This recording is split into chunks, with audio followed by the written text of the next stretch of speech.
What's up, guys? Marlon back here with another Bros Podcast, the highly anticipated podcast, best podcast out on YouTube. Y'all know how we get down. So as you can see, we got a extraordinary panel. Okay, so I got two new guests right now, and I want them to go ahead and introduce themselves. And I think we have two more guesses, but they might jump in as we get along here. So go ahead, take it away. First one, Farmer. What's going on, everybody? This is Devout Joystick here, where I bring you the latest gaming news, reviews, and walkthroughs. The motto I game by is Joystick for life. Ooh, yeah. All right. And we got Fresh Dope Games. I want him to go ahead and introduce himself. Yeah, yo, my name is Craig Tinsley. I am the owner of Fresh Dope Games, game developer, indie game developer, doing my own thing. Damn. I got a game out, on the Google Play Store and App Store. It's called Rap Quest 2. Y'all can check it out. And yeah, I'm just here to support the bros. Be a part of it. I'm about to try that game. Okay. Hey. Oh, wait a minute. Wait. Hey. I'm gonna put the cherry on top. He also worked for Sony, for PlayStation, Insomniac Games. Insomniac specifically. Yo, can you please produce a game, a first-person shooter game for the Switch? That'd be cool. Telling you, bro, you could be the first one to do it, man. Hey, it's a lot of opportunities out there, man. It's a lot of different types of games to be made, for sure. Yeah. Yes, sir. Yeah. And then, of course, we got Raw, and we got the homie straight up with you. Yeah. How's everybody doing? So we're gonna ask everybody real quick what they have been playing, and then I think Raw has an unboxing for us. So yes, sir. And then we're gonna jump right into the unboxing. So starting off with Farmer, what have you been playing, man? For GamingRealm.com, I've been playing a lot of the Darksiders 2 Definitive Edition. Kind of reminds me a lot of God of War, which is kind of sad. I thought it would have its own originality, but I'll talk more about that when the article drops. Okay. Straight up, what have you been playing, my man? Call of Duty. I've been stuck. I've been playing online. I'm almost about to Prestige. Causing havoc, talking my crap up on there. So that's all I've been playing. I just picked up this, and I want to start this, but I want to play that so bad. They say this game is long as heck. Yeah. All right, Raw, what you been on, man? I've been getting my feet wet with that Overwatch, been dangling with Luigi's Mansion 3, which just dropped, did a couple streams on that. We get up in there with the Splatoon. If I could take a moment, we do have a Super Smash Brothers tournament coming up Thursday. Come to the Discord for that. And another thing I like to say real quick, Marlon, you know how last week I told you that I was hacking my 3DS and the memory got wiped. I lost all my games, over 1,000 games. Hey, for real? Well, I figured it out and I fixed it, and I got that Pokemon Renegade Platinum on there hacked. Yes, sir. That's Renegade Platinum on a 3DS. Y'all don't know about that, man. What y'all know about that? Shout out Dre. He loved that Pokemon. Hey, you're damn skippy. There you go. Right here, man. There you go. There you go. Matter of fact, he got me going to go get that sword and shield too. I'm about to try this out. There we go. Let's go. Put it on. No more hurry. Yeah. I would take that off. Yeah, you was about to get started. I bet y'all be snuggling up with them little plus when y'all lay in the bed. Hey, that's all over here with my game shelf. That's the only way to roll, baby. That's the only way to roll. That is dope. That is dope, man. I'm telling y'all are funny today. Oh my God. Me, I've been playing Luigi Mansion 3. I've been trying to get myself acquainted with that awesome game. That game is lit, man. Yeah. That's a must buy. Yes.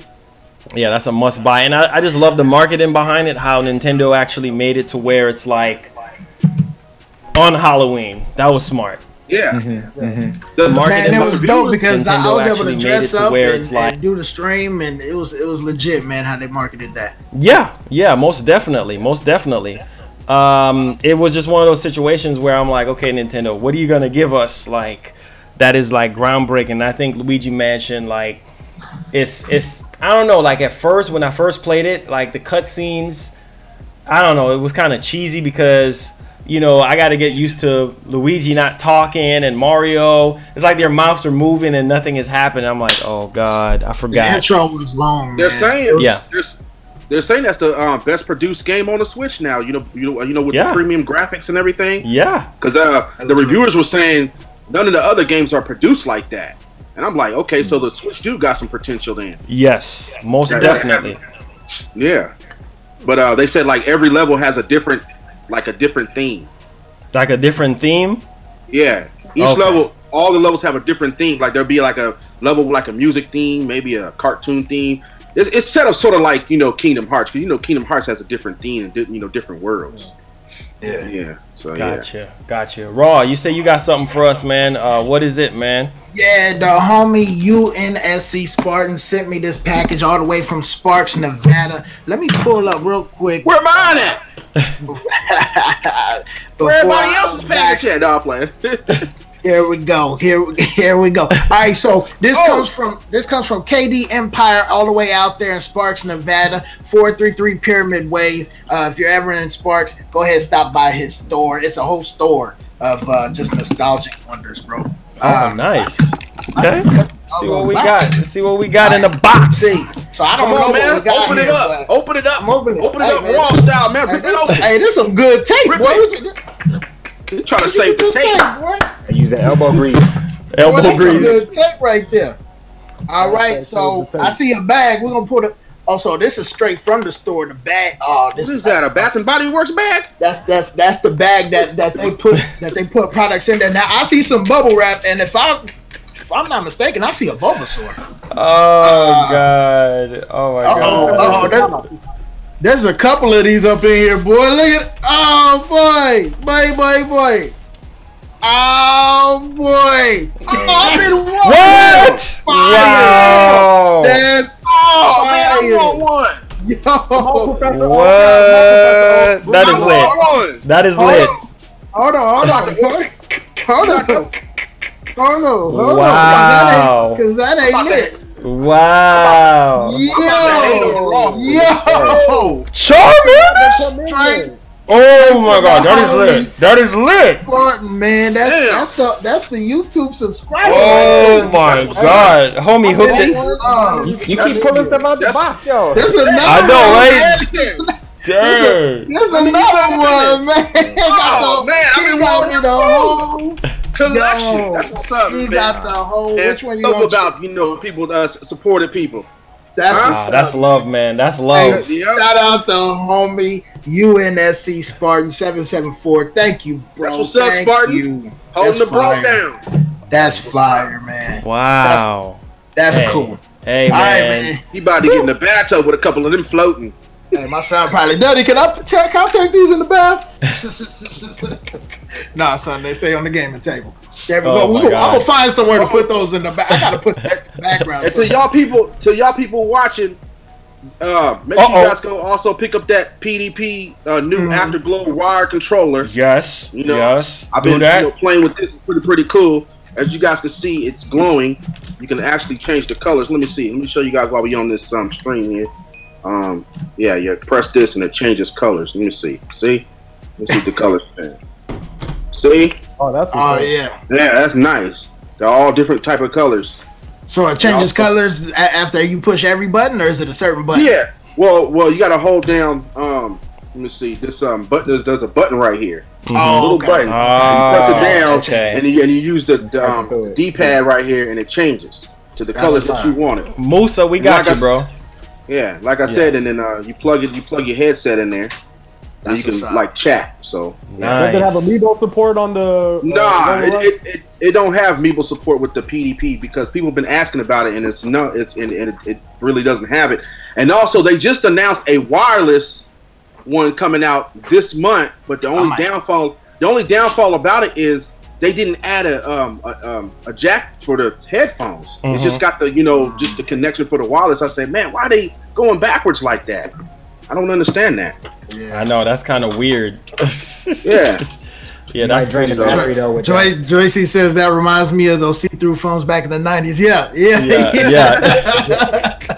That's funny. That is funny, man.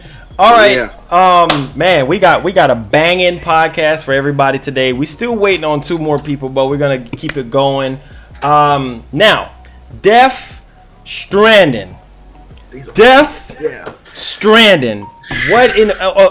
And another thing I forgot. Make sure everybody retweets the podcast on your Twitter accounts. Yes. Make sure y'all do that. Appreciate that. Now, Death Stranding.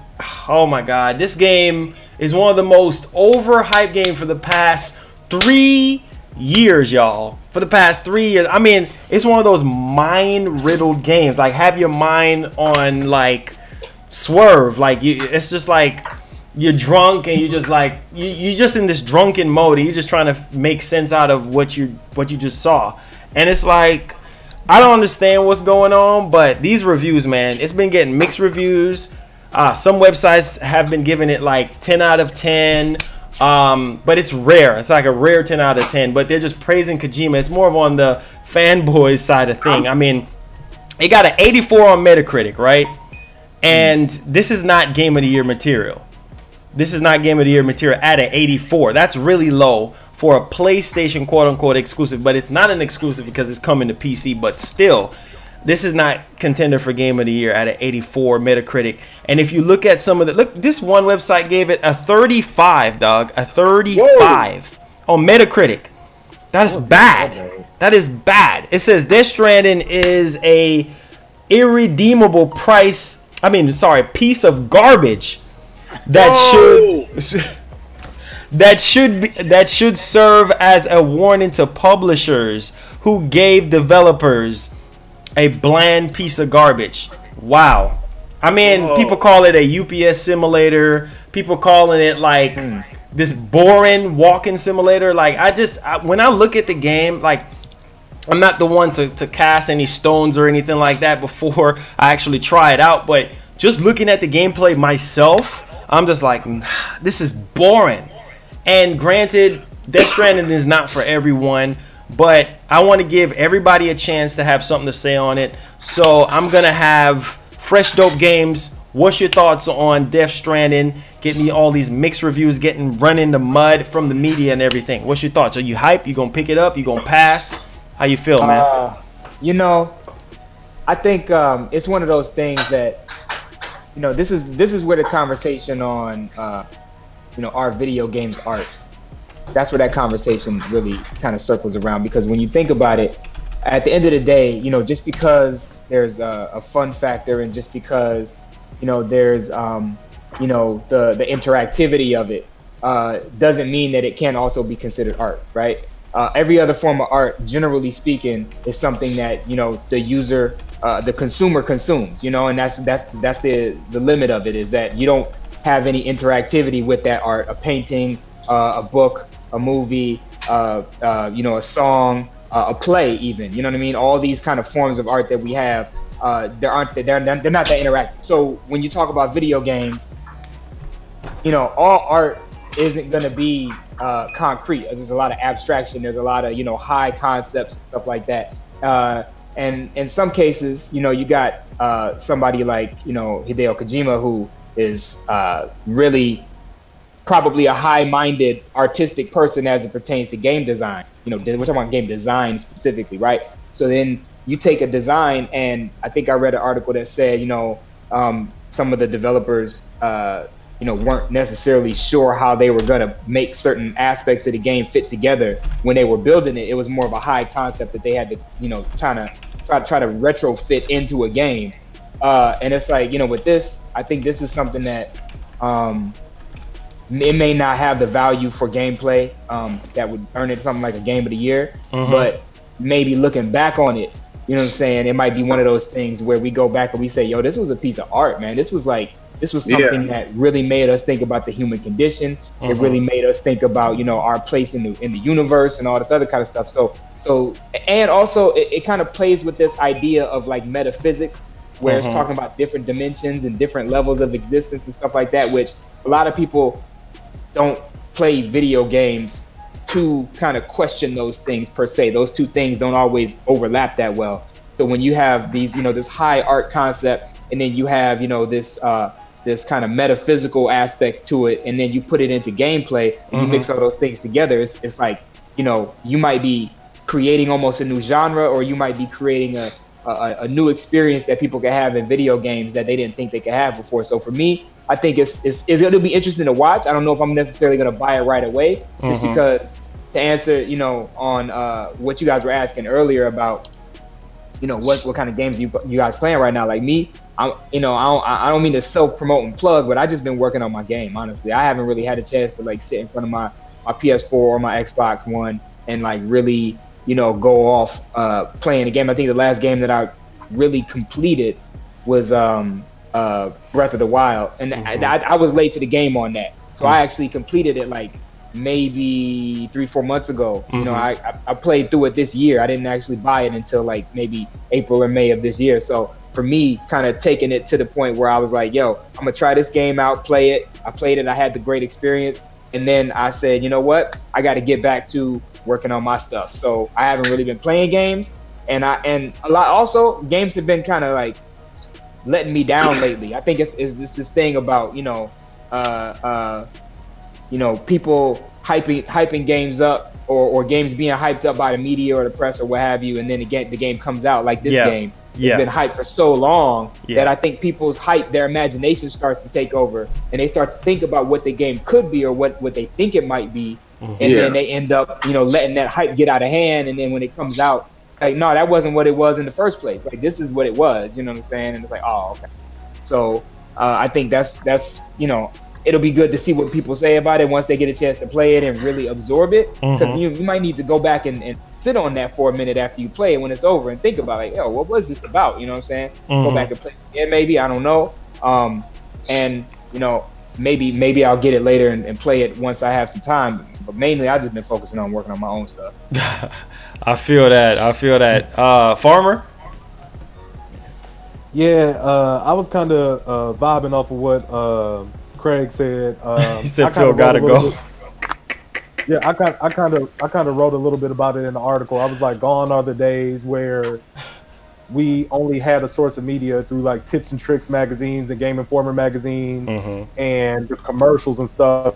And it's like, I even talked to you about on the phone about it, Marlon. I was like, put Arena of Time or Chrono Trigger or any of the big heavy hitter games. Yeah, they're going to be still hot, but bring them into this day and age, they will get broken down like so freaking hard. Yes. And you know, it probably would not be the same. I think this era is like the hardest era to like impress people in, because there's so many different media sources throwing out information, and it's kind of like in the 80s or the 90s, it probably would have made Game of the Year, but now it probably won't, because it probably looks like Dark Souls, it probably looks like Breath of the Wild, it's probably doing this, it's probably doing that.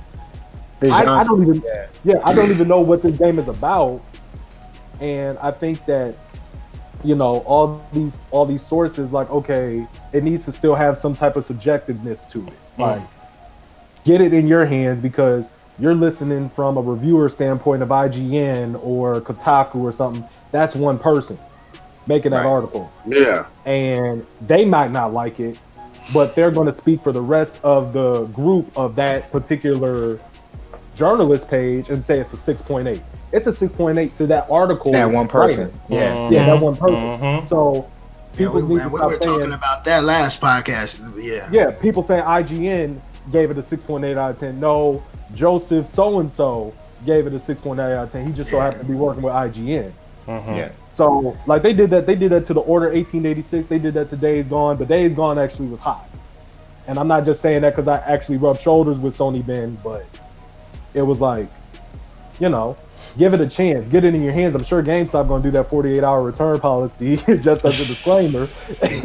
But, you know, give it a chance. Like, you know, it might be a lot better than what people think it is. Nice. Raw? That Stranding reviews, man. How you feel about the game? Copping it? Passing it? I mean, first of all, how the hell do I back up those two reviews? No, but to piggyback off of what they said, like, you know, it's perspective. These reviews, they're all perspective. We talked about it last week. You can't go off of one person's perspective. If the game looks good to you, buy it and play it. But what I keep hearing about that worries me is the same sentence. Everybody keeps saying it. I don't know what the game's about. Hell, neither do I. So, you know, am I gonna buy it? Eventually, I will. It's not a day one for me. I'm a pass. But it does look good. I wish there was more information on you know, gameplay, or how the game, what the game is about, the objectives, like what are we playing here, like you know, it looks good but I'm confused. I don't know. So I'm gonna wait. I'm definitely gonna buy it eventually. Kojima's an awesome developer. I'm definitely gonna buy it eventually. It's just, it's not a day one for me. I need to know more, and quite frankly, with all the media outlets, the sources, the platforms, there's just no excuse to not have the information of what the game is about at this point. You know, it's just there's no excuse for that. Yeah, I mean, and I love Kojima. You know what I mean? I love Kojima to my heart. Like, I mean, one of my favorite games of all time is Metal Gear. And can y'all hear me? Yeah. You know, and I was expecting higher than an 84 on Metacritic. You know, I was expecting this to be in the high 90s or something like that. But hey, straight up, what you got on Death Stranding, man? I'm gonna tell you how I feel. Now, you know, as us being gamers, and you know, we gotta play the game to see for ourselves, because you know, like you know, everybody was saying, is that it's probably one of them games that we gotta play through and come back later. And it's probably going to be one of those, you know, much later on in life.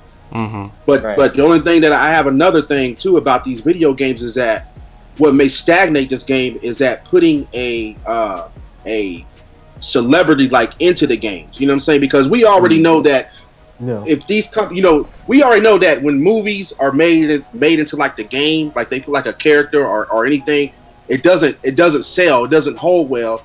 And I was wanting to have Kojima use a original character that he made, you know what I'm saying, from the ground up. You know what I'm saying? That's what I was, instead of using, what's his name, Normus Reedus from The Walking Dead.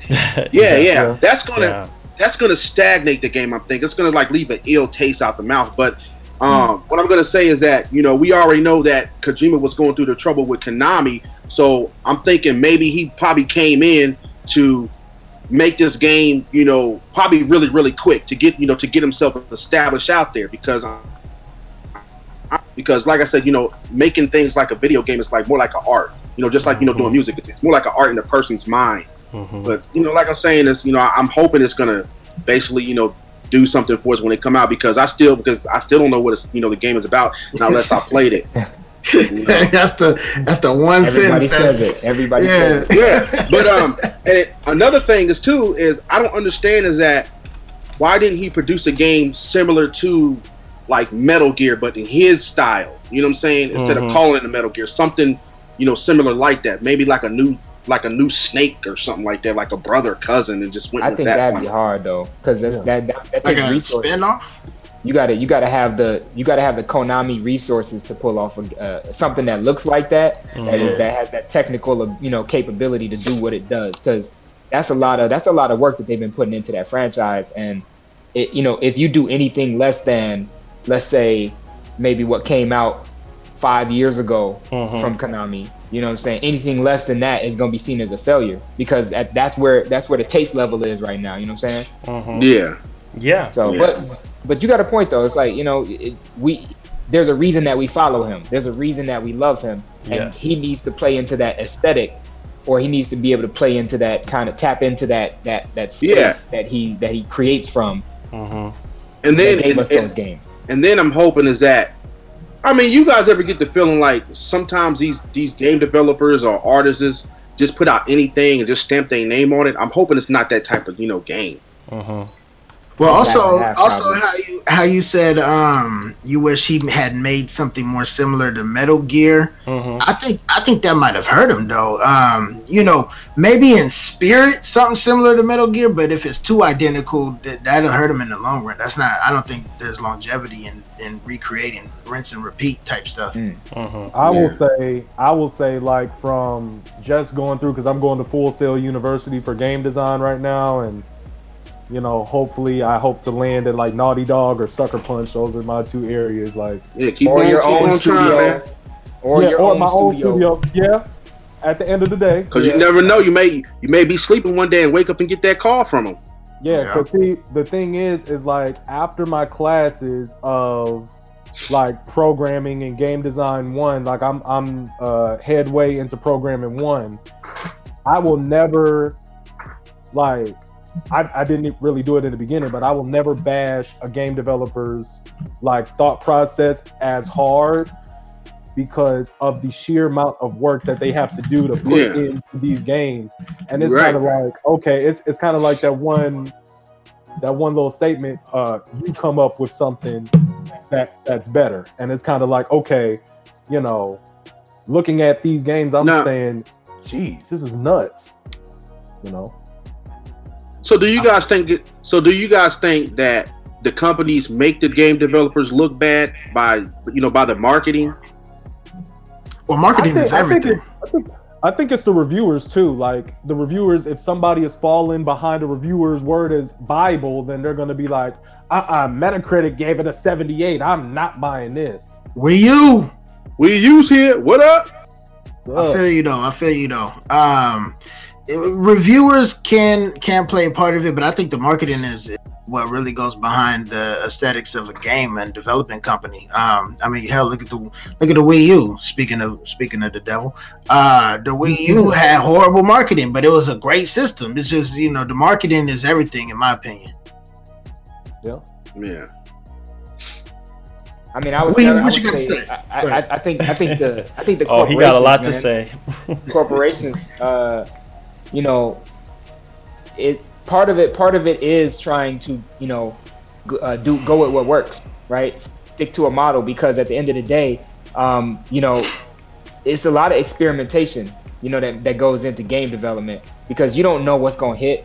It's like any other form of art, like I said before, you know what I'm saying? Like, for instance, we don't have to get into it, but like Kanye is putting out Jesus is King, and that's an experiment in a large sense, you know what I mean? Like, so you don't know how that's going to hit when you first make it, or when you finally, put it together and put it out to people. So the marketing is important, but at the same time, like, you can't be sure that something is going to work if it's experimental, but you can be sure, or you can be more sure that it'll work if it's got a model that you're following that kind of goes along with what's already worked for them in the past. So corporate wise, they're always going to be more along the line of the sure bet before they, say, oh, let's completely go off script on this and do something that we've never done before, but keep it at the same level of quality. I mean, because you don't know if it's a genre bending issue, or if it's like like you said, having like a celebrity endorsement or celebrity inclusion in it, or who's writing it and how are they writing it, or there's all these things that go into it that you could mess up all along the way in every one of those ways, or you could knock it out the park. But it's really we're really not gonna find out until the dust settles. That's really what it's gonna come down to. Yeah. I for one, last thing I got to say about this, I for one, straight up, am highly opposed to celebrity likeness characters. I don't care for them. When I see a game that has that, it's a celebrity main character, I'm cool. No, thank you. I don't know. It's a turn off. I hope he wasn't using the celebrity to sell this game. Yeah. And I'm thinking like, okay, so ain't this his first like game for his company? Yeah. Yeah, see, I wouldn't see if that was my company, I wouldn't have had that. I would have came out with something original. What's funny is the same cat that worked on Mega Man. I can't remember his name off the top of my head, but when he came out with his independent game, it was like Mighty Number 9. Yeah. Like that was basically a Mega Man ripoff, essentially. And so he kept very close to the structure of what he had before, what he had built up over the course of, his years with Capcom. But it's like, even though people supported it, and even though it was able to be made, it was okay. It was just okay. I didn't really feel like it was like a special game per se.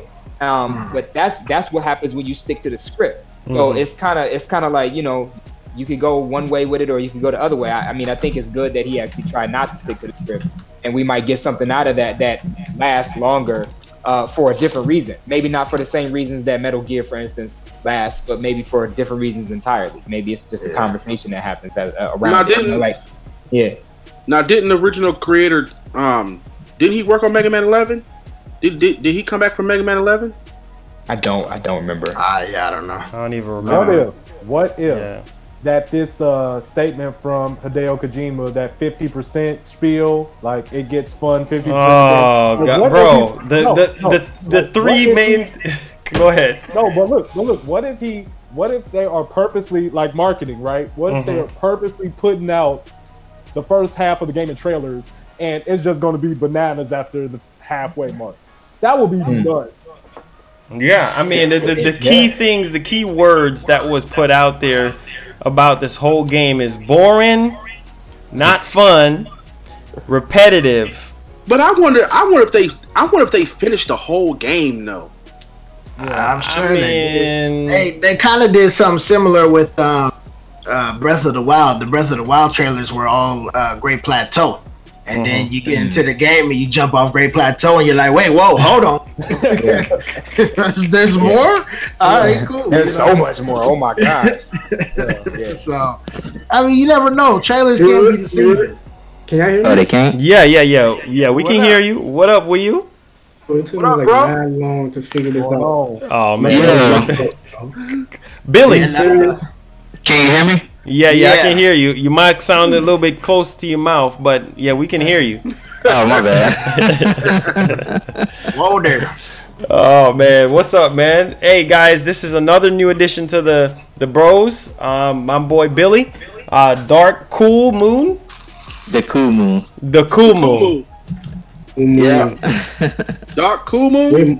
Yeah, the Cool Moon. The African name or something? No. The cool moon. Hey, the cool side of the moon. I feel you. I get you. Oh my god, I can't. Where you? I need that rematch, bro. You got lucky, bro. There you go. Oh man, what's good, Bikes? But yeah, what's your thoughts on Death Stranding? Real fast, Wii U. What's your thoughts? I know you made a video. Yo, it's always something special when he start off with a laugh. What's up? Oh my god. Let it out, bro. Let it out. Just let it out. We here, baby. We here. You mean FedEx Stranding? You mean you gotta say Stranding? Oh, Stranding. You mean shit? No, I'm just playing. I don't know, man. I feel like Death Stranded. I feel like Kojima, because we all love Kojima for Metal Gear Solid. That's why when I seen that, I was like, I was laughing, but at the same time, I was like, damn. Because the reviews for Death Stranding, like, it was getting mixed reviews. It was getting positive, then it was getting negative. And in the positive, like, if you read the positive, we was talking bad about it, but he still gave it a good review. So I'm like, should put it on Xbox too. I really didn't get it. And then the gameplay, Death Stranding is PlayStation. Oh yeah, I know. The gameplay for Death Stranding looks boring as hell. I'm gonna keep it 100. The gameplay looks boring to me personally. It is weird. It looks good though. Graphic wise, it looks good. But what are they doing? I mean, that's to expect. I'm not exercising patience. I don't know. I mean, you walk around this open field. Maybe it's a Kojima No Man's Sky. Maybe No Man's Sky. In your ass, pissing on rocks. We'll see. On your back. Oh, you can piss on rocks in the game? Yes. All about man. He was thinking about R. Kelly in that one. Oh no. What are we doing here? What are we doing here? What are we doing? Me too. Now canceled. Y'all are funny, man. Y'all are funny. Yeah, it's just like the hell out. R. Kelly's permission for that signature move in the game. This is rock. Get it produced by R. Kelly. Bro, like Yeah, crazy. If the whole world watches the stream, the game is gonna immediately flop now, just because you said that. Oh my god, I can't with y'all today. I can't, man. I can't. Y'all, yo, Death Stranding. I'm like I said, I'm not 100% like into it yet. Like oh my god, I'm gonna buy it day one. But hey, man, like I said, reviews will make or break certain people's purchase. I know a lot of people right now are like, man, I ain't buying Death Stranding because of the reviews and everything like that, and that's cool. I'm gonna buy it. I'm gonna check it out. Me personally, I'm gonna pick it up. I'm gonna pick it up because it's Kojima, and I have faith in Kojima. But at the same time, it looks boring. I'm not gonna lie. The gameplay do look boring because it's like you got this big open world, and it's like nothing to do in it. Like, come on, man, throw some lines up in there. Whatever. Well, babysit. What am I gonna a baby in a jar? A baby in a jar. Like, hey, at least they don't have Nintendo 64 trees. Maybe he's trying to bring dads together with this game. You never know. Man, he's trying to make the video game. It's not for everybody. It's not for everybody. But ain't where he from? China, right? Who? Kojima, right? No, he's Japanese. He's Japanese. Well, where are he from? They only allowed to have 2 kids, right? Basically, yeah, because it's communist and they trying to. So maybe he's trying to make a point where he can't. They can only have 2 kids, so he's making the 3rd baby. So he's like, hey. I'm gonna make a game and run with the baby. Here's my question. Here's my question. What is up with this babysitting the baby? Like, there's no relationship to the baby. Huh? I thought it was a normal sister or something. That's what I saw. Yeah, so I heard. It's like his sister or something like that. He's trying to protect his sister. Like he's trying to carry his sister from one place to another, and that was like a whole meaning. And then in the middle of that, you're trying to. So how's the baby eating off his nipples? Through the jar too.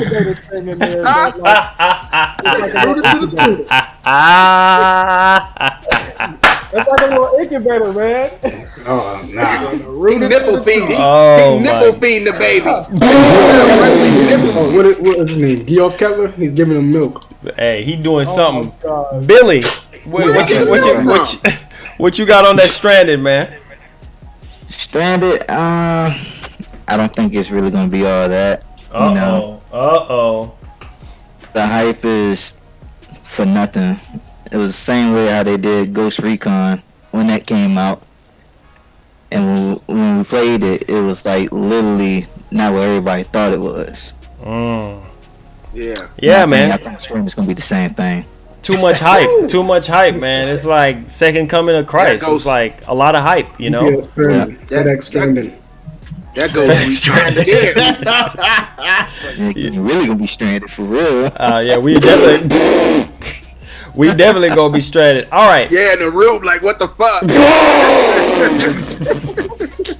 We're gonna be dazed at the TV, like what the hell? Y'all are funny, man. I can't with y'all. Pokemon people. Oh yeah, Pokemon. We ain't trying to spoil nothing for nobody, cause Pokemon fans be butthurt about stuff getting spoiled and everything like that. So we got the evolutions for the starters. I'm looking at it right now. I have had it up since the damn podcast started. Nah. Don't spoil it. I already seen one. Hey, just on the surface, Raw. What's your thoughts on what you saw? Like, are you happy? On the starters? Yeah. Are you happy about what you seen? Well, now I got to do it one by one because I can't. It's not a culmination. Please, I'm not a. Grookey's evolution looks about what I expected. He got that Jerry curl dripping down. I think he Mike Jackson. He got the drum with the drumstick. He's cool. He's passable. I don't know if I'm gonna use him, but he's passable. Cinder Ace is Score Bunny's evolutional form. It's a very, very underwhelming. Very underwhelming. Yeah, there's. They were saying this guy look like Trick Rabbit. Yeah, it's true. I don't know. I'm hoping that like when he run, there's some flames behind him or something. I don't know. There needs some to it. It's just he doesn't look bad. It's just underwhelming. Sable's evolution looks awkward. Not good, not bad. Awkward. I don't know, man. Them skinny arms is throwing it off for me. I'm hoping he got these yellow flaps behind his back. Maybe they like spread out into wings. That'd be dope. I like that. So it's interesting to see where these are gonna go. But I do have a little. Can I spoil something for everybody? Go ahead. Who hasn't seen it? Score Bunny's evolution is only fire. It looks like there's no secondary form. Just fire. Good. Man. That's good. That is good. So yeah. Some people might like it. Some people. I'm neither here nor there. It's cool. It's it's him to be another firefighting type. Oh yeah, that was trash. yeah. I'm hey man. Man. We have too many. But yeah, everybody's in the uproar about Sable's evolutional form. It reminds me. I was telling Marlon. It reminds me of back in Gen 6 when Greninja's form got leaked, and everybody was boo, it sucks, it's ugly. And I think Greninja has been a fan favorite for a few years now. I know he's one of mine. So let's not knock him yet. Let's give him a chance. Yeah, he looks a little funky. He looks a little weird. You know. I don't know, man. Maybe he got an attack where he eats you and his belly grows. I don't know. He gets bigger or something. Maybe he has some kind of, maybe his Gigantamax, he gets muscular. Who knows, So let's give him a chance. But I'm not pleased and I'm not displeased. It's there. We got what we got. Let's roll. Let's roll with it. Yeah, that was the only thing that I felt like they needed to give us. And we didn't get the starters, the evolutions for the starters or anything like that. But hey, it's getting leaked out, so the rec is around the way, which you're going to talk about. Also, the guidebook has been possibly leaked out with new Gigantamax forms and everything like that, which is interesting. So it's like when one leak happened for Pokemon, the whole thing is leaked. So it's kind of like, that's crazy. Yeah, it is. And to be honest with you guys, like, this is my least favorite Pokemon game. Like, I'm not as hype as I thought I would be. You know what I mean? I'm just like, Pokemon, but I don't know, man. Hey, I think you'll change your mind when the game comes out. I've already played it. It's good. I've already played. I beat Nessa. Battled her. It's good. The gameplay is solid, man. Now I didn't get to run around any cities or anything, but it's solid. I wish I could have tried out that camera though that they keep bragging about. The camera rotation. Yeah. I wish I could have tested that out. That would have been. I would have rather tested that out than. I mean, I done battled gym leaders my whole damn camera. Oh wow! Hey, if you got kids, definitely get it for them. Oh my lord! They're gonna eat it up. They're gonna eat it up for sure. Fresh Dope Games. I know you're a developer yourself, man, and you actually work with a AAA studio before. So from a development standpoint, I know you've seen the Pokemon Sword and Shield fiasco with the Direct. Everything that they've shown so far. Are you happy with how everything looks? Because I mean, this game has been getting like dragged into the ground. The water looks like oil. The Pokemon's too stiff. The Gigantamax, the Dynamax is like just these overgrown size Pokemon. So are you happy with how the gameplay looks, or are you going to be copping it? How do you feel about it? To be quite honest, I kind of missed the Pokemon wave a little bit. Like I kind of like bowed out of that game pretty early on just because it took them so long to put a game out that's kind of like a 3D, action RPG kind of thing. You know what I'm saying? Yeah. It took too long for me. And so because of that, I missed that wave of kind of holding on for hope that it'll come out and hit the way that people are hoping it's gonna hit. But did you play X and Y? No, I didn't. I missed all of them. You missed it. You missed. Oh, I'm gonna be honest with you, and this is gonna age me a little bit, but the only ones that I really played were Red, Blue, and Yellow. You missed. I get what you're saying. That it didn't. They took a little bit to really make the game pop. But because I'm a Gen 1 day 1 too, so But you missed quite a bit, bro. I'm sure I did, but it's I also played Go for a minute, when it first came out a couple years ago. But like, I just think that it's gonna be controversy around this game, just like there's controversy around Smash. Yeah, there's always controversy around those two. Those are like really diehard Nintendo fan games that those two and Zelda.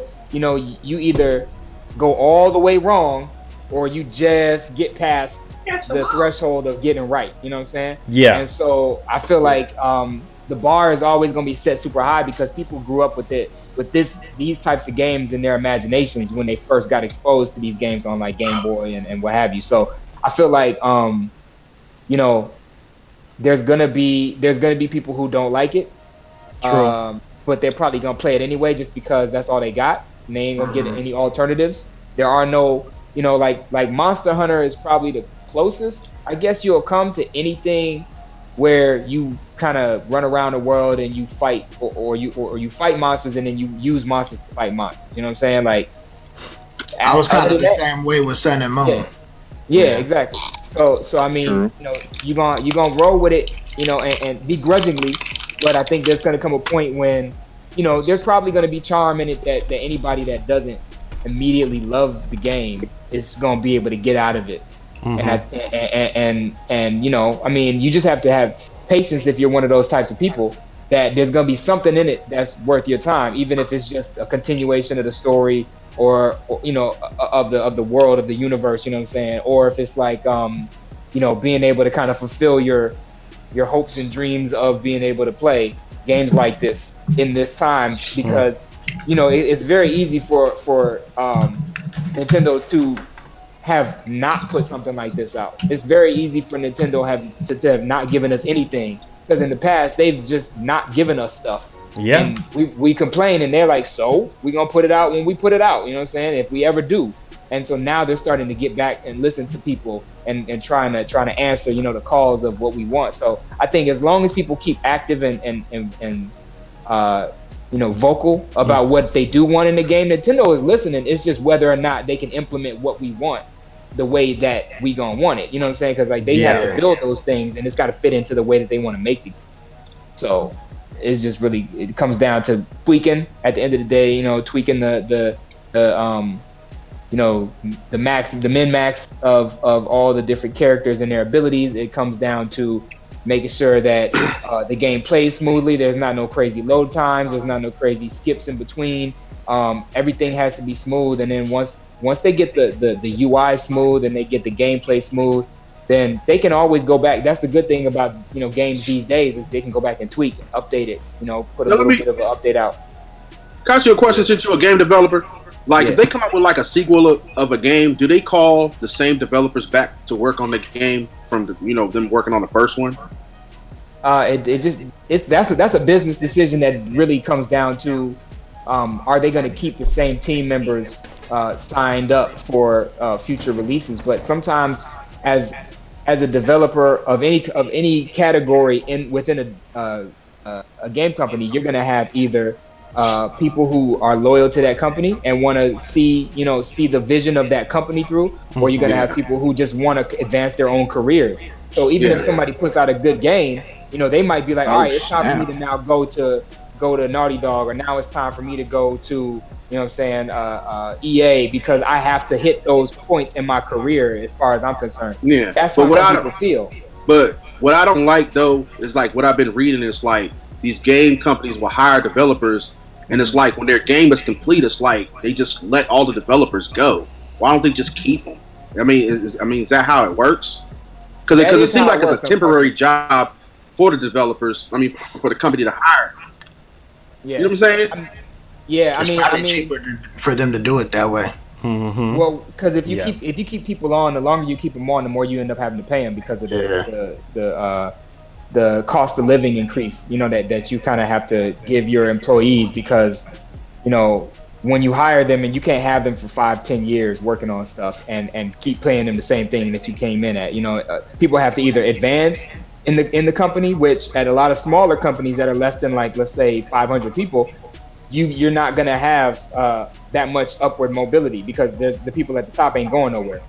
And So- because their jobs are cushy. But if the people in the middle and at the bottom, they're expendable as far as the company is concerned because I can always bring more people in because I got the brand. So let me ask you another question. So as y'all come in there as a developer, do you guys make your own ideas for the game, or do you have to follow what the company wants and then produce it on the software? Yeah, I mean the bigger the company, the less creative control any one person is going to have over the game ideas that come through. Because again, it comes back to maximizing that revenue, right? Like if you're not making a game that is a proven like method that's going to work for getting that money, then it's going to be experimental, and that's going to be something that it's almost guaranteed that you're not going to stay after this first game project that you're on if you're working on something experimental. But if you're working on something that's tried and true, or something that has a long time in pre-development phase where you're actually trying to like get all the ideas together. But again, there are people who determine the business value that kind of trickles down into what it is that we end up working on, and then that trickles into how we actually execute it, and then that trickles into who we hire. So So one more question. So what if a developer? So what if a company puts out a game and the game is done, and you got this disgruntled developer put something in the game that wasn't supposed to be there? Could they find out who produced that? Is it tracked? Yeah, generally speaking, yeah. Damn. Because you have to check, like if you're anybody who checks something into the game, there's a whole network that they produce the game on internally that's like secure from the whole world, and that network is where they compile all of the assets and all of the logic and all the programming into. So they could tell who put a smiley face in there, like because you got to check it in. You got to check it in. Okay. So they can come back and be like, well, we're gonna sue you because you messed our game up by putting that smiley face. They work on that same server, and when you put something in, it'll say, okay, you updated that driver, you updated that server, and then you put the code in. That's crazy. And the reason that they need that is more for being able to go to the developer or the programmer or the artist or whoever checked it in and be like, hey, can you fix this? Because when you checked it in, you broke this, right? During the course of development. But then first of all, they're not gonna put out a gold candidate without making sure that you can't play the game as it's meant to be played without something like that coming up. Usually, Easter eggs that developers put in games are things that you have to do something that has nothing to do with the game in order to put it in the game. Like you had to run into the wall for 30 seconds or whatever. How the heck did Ghost Recon Breakpoint come out the way it is, though? Man, that game garbage. Oh man, God. That has to do with deadline. Hey, they real life hyped that game up out of nowhere. When I first saw the trailer of that game, the thing was like, my mind it was so started buggy, to race. bro. I'm like, this is gonna be the game of the year. It wasn't. I believe it's gonna be the ready game of the year. But when it came out, it like threw me in a loop because I'm like, okay, they took a lot away from when the first Ghost Recon came out. I'm like, that don't seem right. I mean, that might have to do with, I'm not sure if they've used a different engine to create the game. A lot of times those companies use internal engines that are developed by their staff as opposed to using something like Unreal or something like that. Yeah, exactly. They have an internal engine that and then a lot of times what happens is if that engine why their games all look the same. Yeah, but the thing is once that engine works, they have the option to say, okay, we're gonna actually monetize this, like the Cry engine, for instance. You know what I'm saying? Like that was something that a developer developed internally, and then they said this is something that we can have other people use now that we've put out our game and everything is ready to go. So I don't know, like it comes down to money and budget. Because at the end of the day, if you've budgeted the game with your CEO or whoever's at the top of the company or your publisher, you budgeted it, and then once it comes out or once the deadline comes, you have to have hit that deadline, or else you ain't got no more money coming through, so you got to lay everybody off. And that's a lot of times what ends up happening is the first week numbers come out or whatever it is, and because they're not making all that revenue back from however much it costs to actually make the game, they have to start laying people off. So, but why they put it out so buggy though? I mean, it wasn't even ready, man. It was just choppy as hell. Deadlines. But why sell people?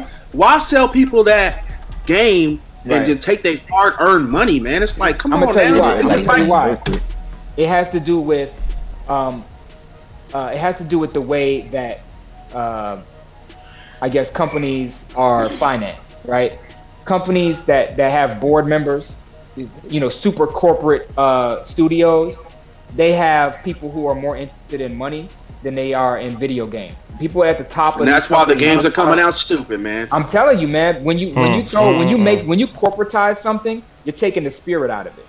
Wow, that's what I'm saying, because a lot of the indie games that's been released are way better than these main titles. Of course. And then they end up buying off those studios because it's like, yo, we want to buy the rights to this, and we want to hire you, and we want to take you out of the indie space, because if you keep making indie games that are dope, then people are going to stop playing our games. You know what I'm saying? Yeah. And then people are going to start getting the idea that, yo, everybody and anybody can make games if they put their mind to it. We don't need a basically they're trying to get you indie developers to sell your soul just to take you out of your element, so you won't make a better game than them, so they can keep making their money. That's what they're doing. That's sad. corporate America, bro. Sad. That's corporate America.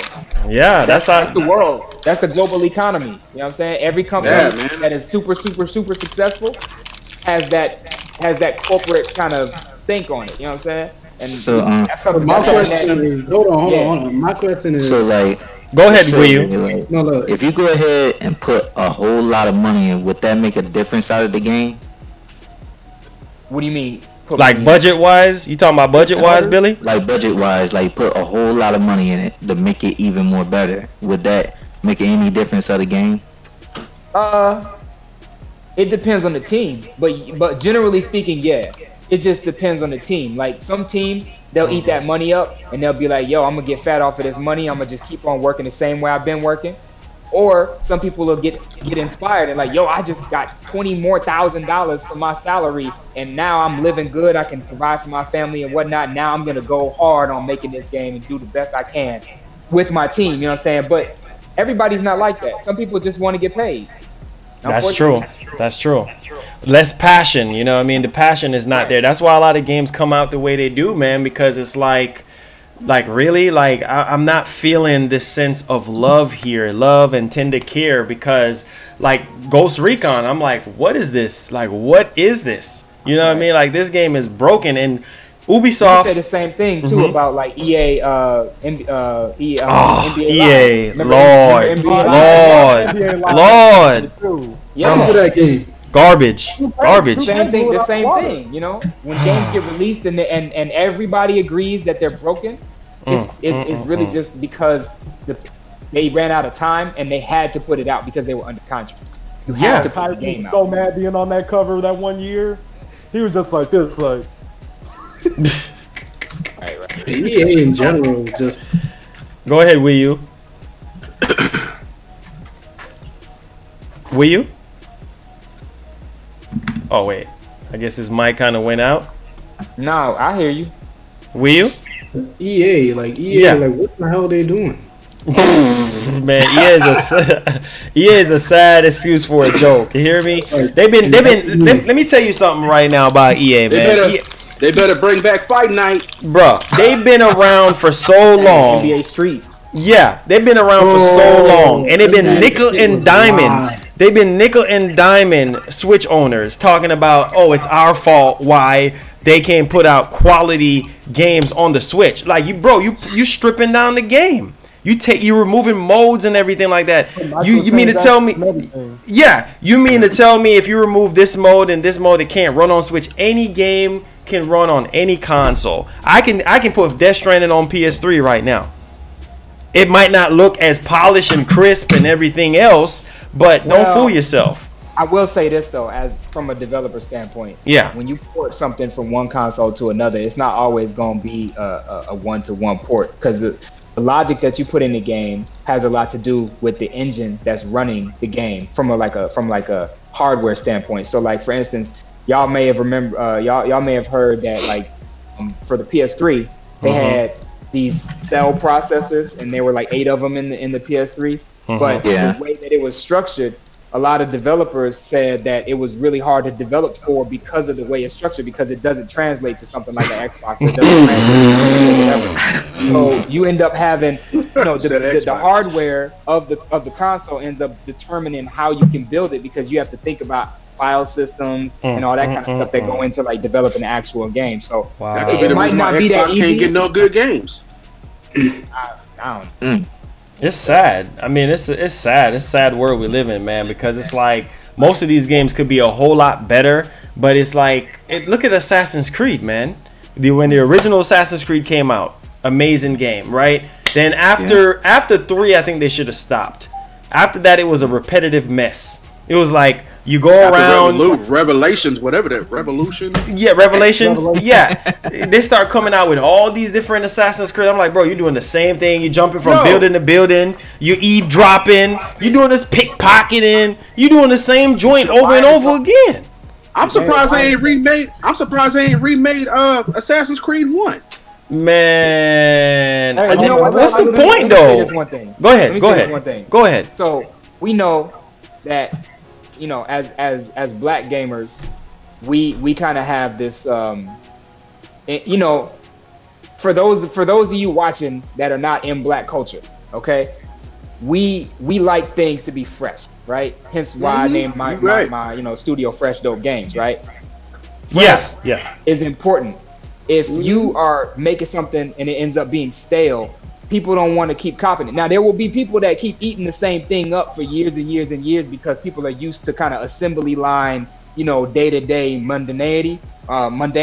But I think there's this idea that, in the black community, you got to stay fresh. You got to keep things different and new, because like we got it. We got the first time. We got the second time. We got the third time. All right, change it up now. You know what I'm saying? Like, we wanted 3 because the trilogy makes sense. But after that, it's like, you're doing too much. Come up with something new. It's like Jay-Z said, you want my old, buy my old albums. You know what I'm saying?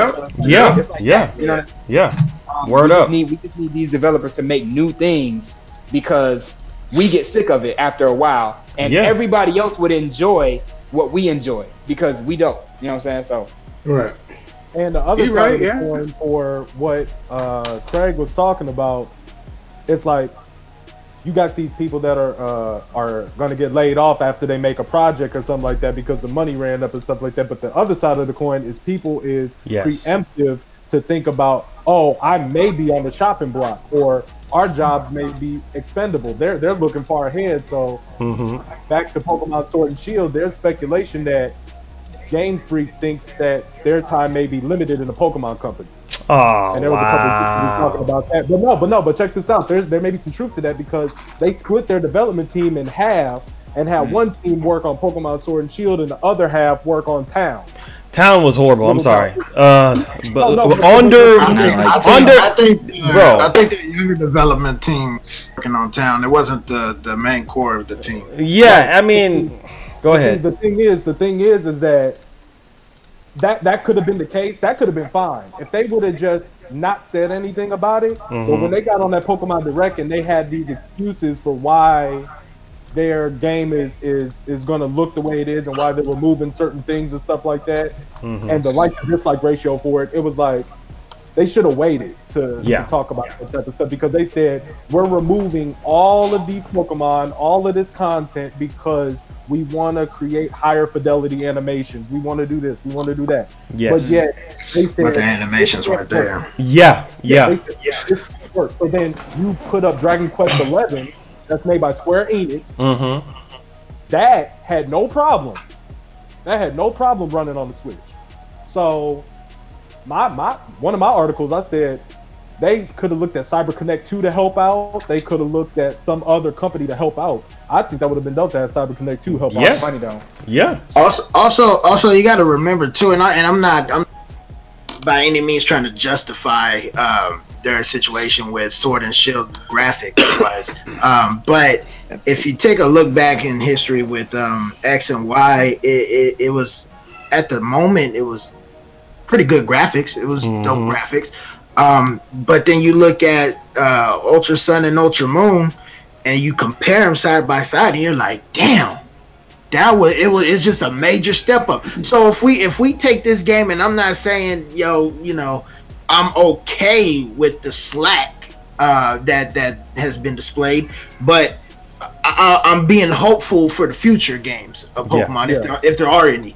That we do have that up in graphics, we do have that boost in gameplay, what we can do, what it looks like, the trees, the water, yada yada yada, that everybody's complaining about, the national Pokédex, all the stuff that people are complaining about.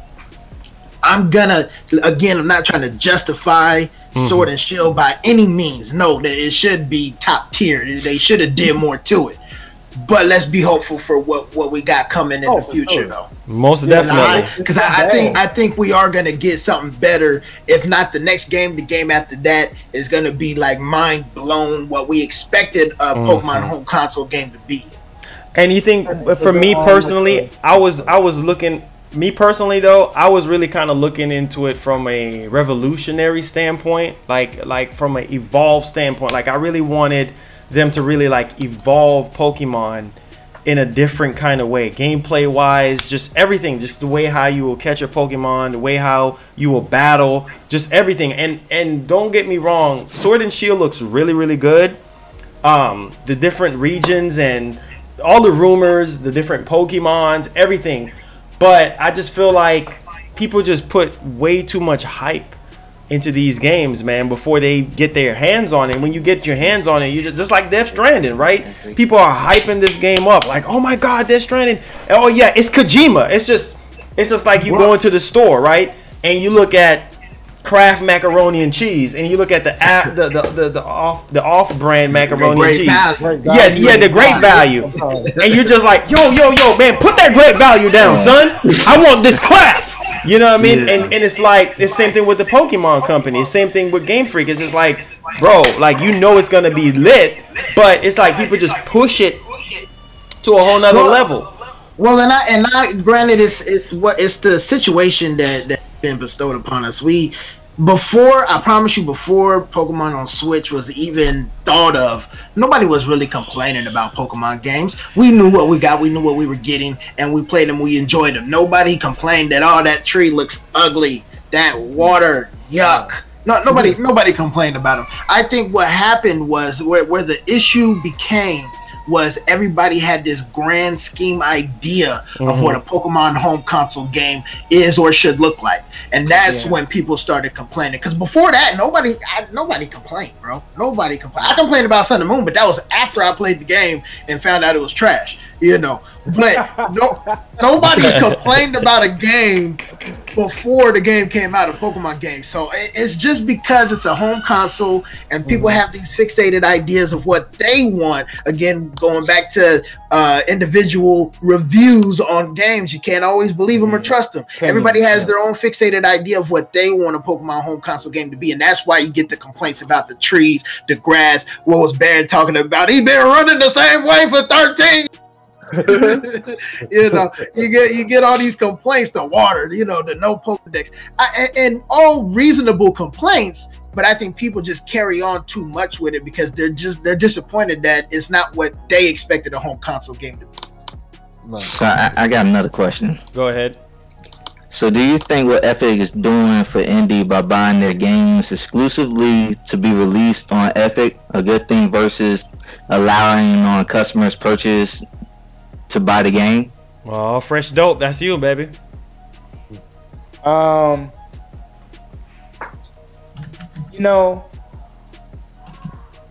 think the different types of platforms that are available for purchasing games are probably going to diversify really fast in the next few years, because I think Steam, Xbox Store, PlayStation Store, and the Nintendo Store, these are places where people are used to getting their games from. But like, I think because there's so many different ways to play games these days, because of these games that are cross-platform, you're having a lot of people who just kind of a lot of developers who want to actually just kind of like make the most money and not have to pay the stores that they're using, you know, the platform to sell their games on, to push their games. They want to just make all of that money, and it's kind of like people, artists who want to use Bandcamp or something like that for you know, for their albums, instead of, you know, putting it on like Apple Music or Tidal or Spotify, because they're only going to be making so much, you know, off of the streams or off of the purchases that they got to pay back to the publishers. So I think, you know, there's this thing, you know, Epic definitely is basically their own publisher at this point. But every studio can't say that for themselves. Even the biggest studios can't say that they're publishers in some cases. A lot of studios, they're just really good at making games, and they've made a name for themselves because of that. But at the end of the day, like, publishing your own stuff and having your own platform that people can buy stuff from is really cornering that market, because, you know, people know that they're going to buy your game. So if there's only one place to get it from, then that's where all the traffic is going to go regardless, because that game is, or that brand, or that company has that brand equity. So it's just like, yo, like, here's the one place that you can go and funnel all your money right here. And it's just gonna be, it's just better for the developer at the end of the day, or the publisher, how, you know, developer / publisher, however you look at it. Yeah. Oh shit! Wow. There you go. There you go. There you go. Facts. See, now this is some news here that I felt like this is sad, because Microsoft, like I said, Phil got to go. My boy, straight up, you started that campaign, my brother. Hashtag Phil gotta go. He gotta go, man. Because there's no way, the Switch came out, what, 2017, right? 17, March 3rd. March 3rd, 2017. There's no way you can tell me that the Switch is about to pass out the Xbox in sales. So the Switch lifetime, Nintendo put out the sales figures. Switch lifetime sales hit 41.7 mil. So just round it off at 42 mil, right? That's insane. And then the Xbox, bruh, the Xbox One has sold, what, 46 million. So they're about, bro, not even 3 years good. And Nintendo's about to, and it's not even hindering the Switch sales with, you know, with the Lite. They both selling together. Oh my God, bro, that is combined. Now check this out. Check this out. It says Switch Lite was launched in multiple countries around the world on September 20th. Managed to shift 1.95 million, call it, say, 2 million units in the first 10 days. 2 million units in the first 10 days. So people are crazy, man. Bruh, people are buying. We had Nintendo Switch. I'm getting mine Friday. It's mobile. It's mobile. Like, I see on like, I just went to Romania. I've seen so many people with a Switch in their hand that barely spoke a lick of English to people that spoke fluent English, having a Switch in their hand. You can't carry an Xbox on the plane with you unless you have a games case. You know what I'm saying? Yeah, that big old freaking. We got one in the closet. I did see that though. I did see that, those games cases that got the monitor in there. Yeah. That's harder though, because you got to go through TSA with that. You got to do a bunch of pulling out stuff.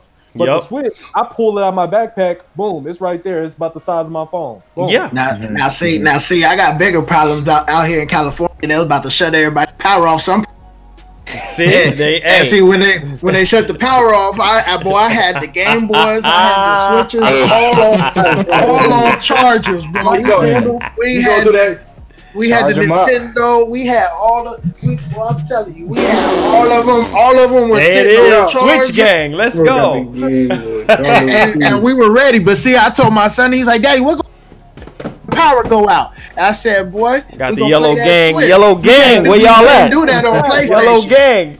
You can't do that on PlayStation though. You can't. You just can't." Hey Marlon, don't make me jealous, man. I'm getting mine Friday, okay? So you ain't got your Switch yet, bro. The Pokemon one, bro. I'm waiting for the. I'm not buying it twice. I'm waiting for the Pokemon one, bro. Hey, I understand that. I rep that. I rep that. But check this out, though. This is what I'm talking about. This is what I'm talking about. Microsoft needs to, with the Xbox, let's talk about Xbox now, because there's a lot of other stuff that's tied in with Xbox.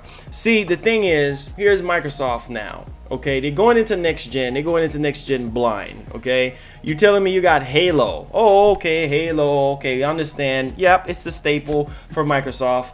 Master Chief is your mascot. Now we need more than just Halo. Okay, now we heard they lied to us at E3. Told us they had 13 different studio acquisitions. They didn't even show anything, right? Then they ended the freaking stream an hour and 40 minutes into it. So we had 20 more minutes. Nintendo themselves have shown us what 20 minutes can do.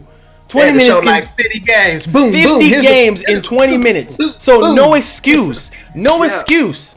And then we already know that in Japan that and a part of Asia that they don't get no love. It's 0.3% of people in Japan buy Xboxes. Why? Why is that?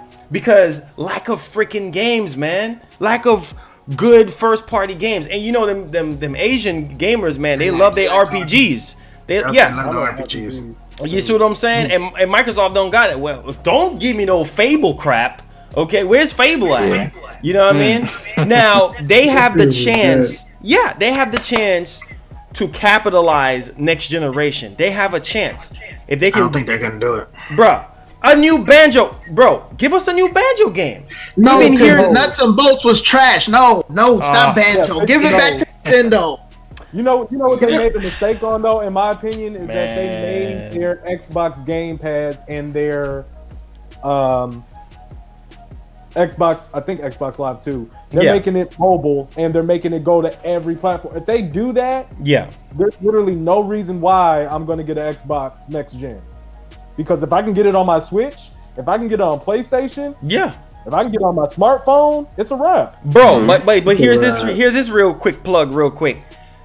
Sony is planning on trying to compete with the Switch for next generation, right? So there's more to the PS5 than just the home console side of things. Now, what PlayStation is trying to do is evolve remote play in a way where we never thought was possible, right? You remember back in the day with your PS Vita, you could play, you could stream the PS4 games. Now they're saying that they're gonna put the whole PlayStation remote play on every freaking device. So you'll be able to play, stream PS1, PS2, PS3, PS4, and PS5 games on any device, dog. That is insane. Wow. Yeah. That's gonna do damage. That's a wrap. You see what I'm saying? That's gonna do damage. So imagine me be able to play a PS5 game on my XR, and then I just use my controller here, and I'm just playing Ghost of Tsushima on my iPhone. That's insane.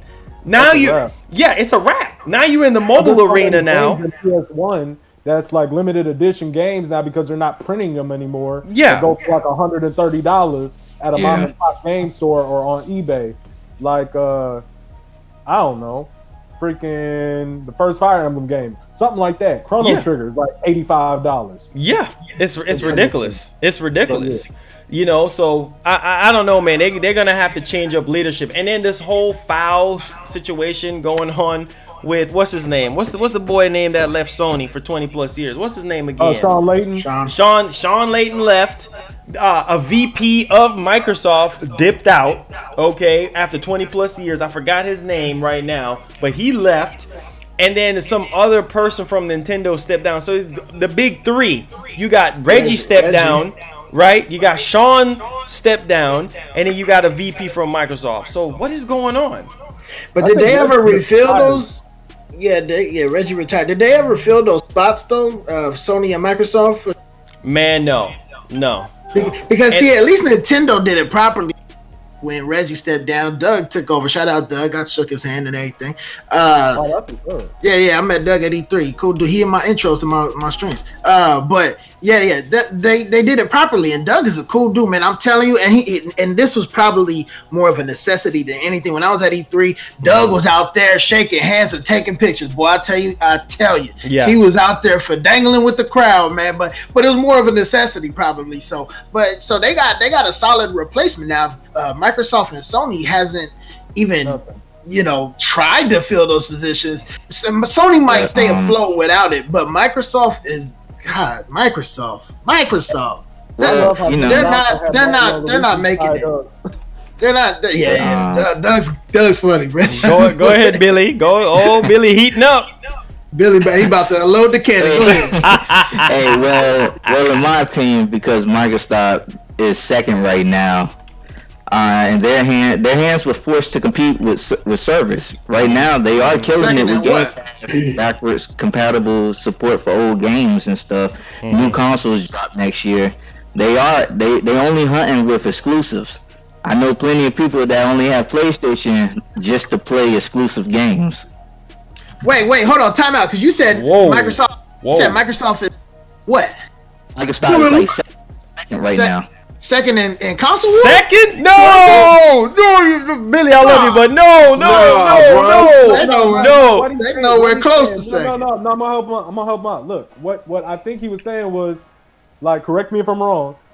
That Game Pass is a very good idea because that's something Sony isn't even doing, and that's what put them at, like, that's why my Xbox is even here still. Gathering dust. Game Pass is a good Game Pass on paper. Great idea, but that's not enough though. That's not enough, and they definitely not second. Bruh, why is it not on Switch? Why is it not on Switch? But they're not producing any new games though. They're giving us the same games. And then they try to say, oh, if you have Game Pass, we'll make our exclusive free. Bro, what exclusives? What, Sea of Doo-Doo? Like,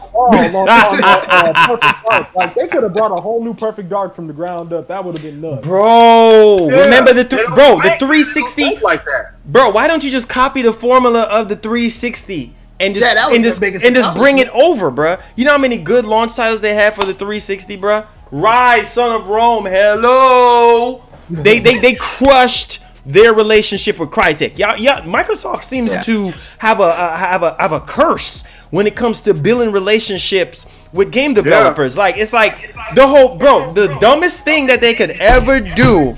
Scale. Thank you. Is you brain dead or is you dead? Which one? I think you how you gonna mess that up? How you gonna mess that up?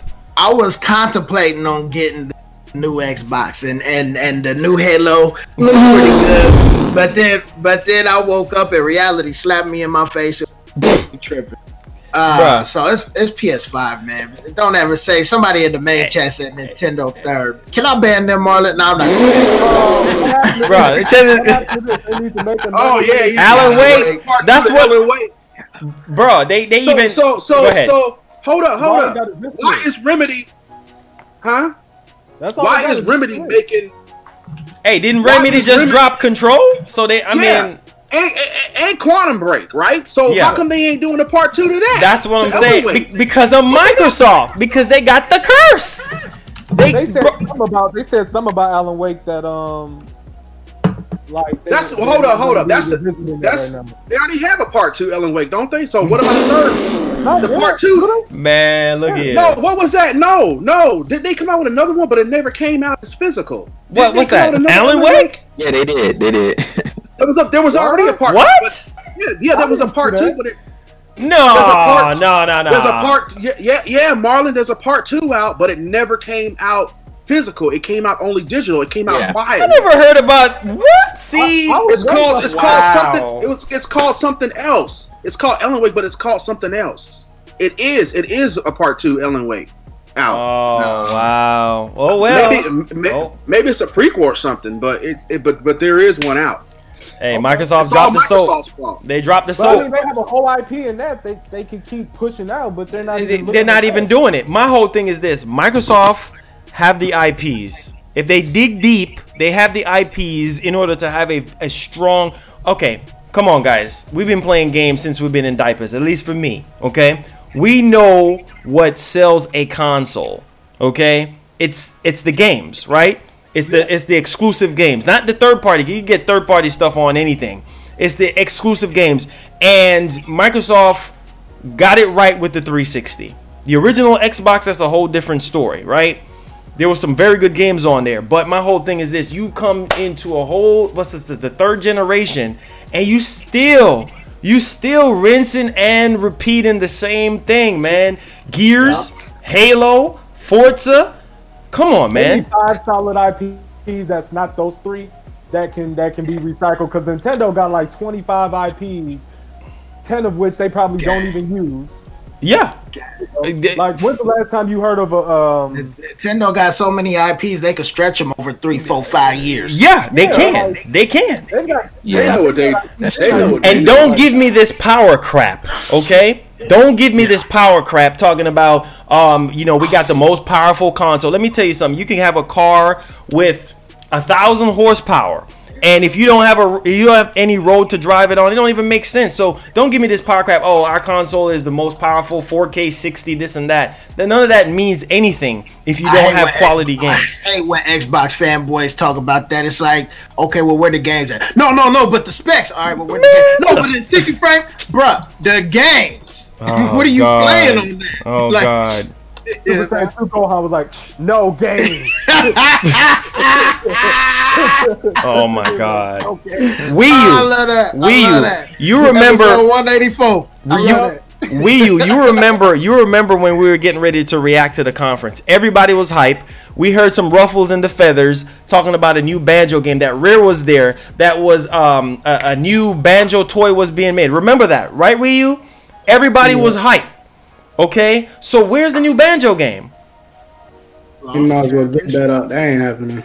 Oh, don't give me that nonsense. But you want to give On me that Gears note- 5. You want to give me Gears 5. On that note, Marlon, I gotta head out. We're getting Gear 6. I want to do the giveaway before I dip out. I gotta Go ahead. Go ahead. So, ladies and gentlemen, we are giving away a 3-month online subscription for Woo! Nintendo. If you have your Switch ready, grab your mother-loving Switch. I don't care if it's the one with the watermelon Joy-Cons or the red. Grab one of them. Don't grab this. Don't grab this because it don't got online. See, I broke it. It's no mas. Oh my goodness! That's 2 loaves of bread, brother. What happened to the butter? There you go. Grab that Switch. This is courtesy of the homie East KY all the way out in Kentucky. He Shout is outs. donating every Shout outs. Saturday. He's donating. So let's go. I'm dropping it right now. First to punch it in wins. Let's go. And the code Right better there. work because Ouija's code didn't work last time. That was. You funny as crap. Hey, he put a new code in. No, he put a new code. Yeah, That it worked after 3 times. Not do it, bro. Hey, but before I head out though, I just wanna briefly say that Yes. I am predicting the Nintendo Direct. Like I said last week, nobody want to believe me till it happened. That's the story of my life. When it Man. happened, everybody would be like, "Raw, you was right, man. I know." I said the 6. I said the 6. It's the 6. It's gonna be the I've 6. been said the It's 6. gonna be the 6. No, but they was like Friday, and I'm like, wait, where's Friday night? I was like, nah, you got other people. But no, Wednesday is gonna happen. Wednesday, we're gonna get an announcement Monday Yes. or Tuesday about it, and Wednesday we having It's going down, man. I told you I got my sources, man. Hey, Or smack like a regular direct. Yeah, They're gonna infuse the 2. they gonna do something. They gotta get those starters out there, and now that that reminds me of when Sun and Moon was dropping. Yeah. Core was leaking everything, and Nintendo was like, forget it, it's already out there. Let's talk about it. Yeah, I mean, real talk. Real talk. It's happening. Nintendo be like, stop. They just be like, stop. Touch it. Don't touch it, son. It's hot. It's too hot. Don't touch the stove. Oh man, who got the code, man? Who got the code? Who got the code? It's there. Who got it? Oh, come on, somebody, y'all. if it didn't work, somebody got it. They not. Oh, man, they got butterfingers, man. East KY right there. East KY right there. Talking about who got the code. Who got it? Oh, me, sir. Chroma. Chroma. All right, shout out to Chroma. You got 3 months extra on that online Nintendo. So I wish I could make the online service better, but I can't. I could just give you the code for it. There you go. There you go, baby. There you go. Hey, I can give you the lemons, but hey, I can't give you the sugar. There you go. Hey, one more thing before I head out, I want to say, and this is non-gaming related, but damn, rest in peace, Pops, man. Oh, Most definitely. Oh man. I know. Rest Yeah. in peace, Pops. And I hope, and I hope they got Yes. some footage of them filming the new Friday, man. If they don't, I know. That's Ice Cube. last That's Friday? Ice Cube's fault. That's I Ice know. Cube's fault. There's I a lot. know. There was a lot of work. Boondocks was just announced, and so and that, like, you I know. there's- It's so there's sad. a lot of So unfinished work. are they man. going to cancel it now? Do you think they should cancel or keep booking? I don't know. I It's hope like if they, straight I up. hope if they replace the voice actor, I hope it's so similar to Pops that we can't even tell the difference. I know. Don't That's gonna don't be tough. don't do him don't do him unjust though. If you're gonna They're replace gonna the voice replace actor. Samuel Jackson. I read somewhere that his son does a really good impression of him, so hopefully. Perfect. Perfect. Hopefully they pull what was homie? Hopefully they pull Six one of them. meter. Yeah, rest in peace, Pops, man. I'm heading out though. Hey, it's great meeting all the past new folks. Yes. What up with you? I see you. What up? Straight up, I see you. Thanks for All coming. right, by. all right, bro. Thanks for No having me. problem there, homie. Hey, Yes, sir. anytime, bro. We be here. And for the people watching, go ahead and subscribe to the channel. We do have that Super Smash tournament coming up. There you Peace. go. Do that. Do that. Yeah, guys. So, I mean, I'm just going to say this real quick, right? Before we get on to the direct. Now, Microsoft is trying to offer this really cool deal, okay, for you guys to get an Xbox. And right now, I'm just like, Oh yeah, I heard about that. you heard about that, right?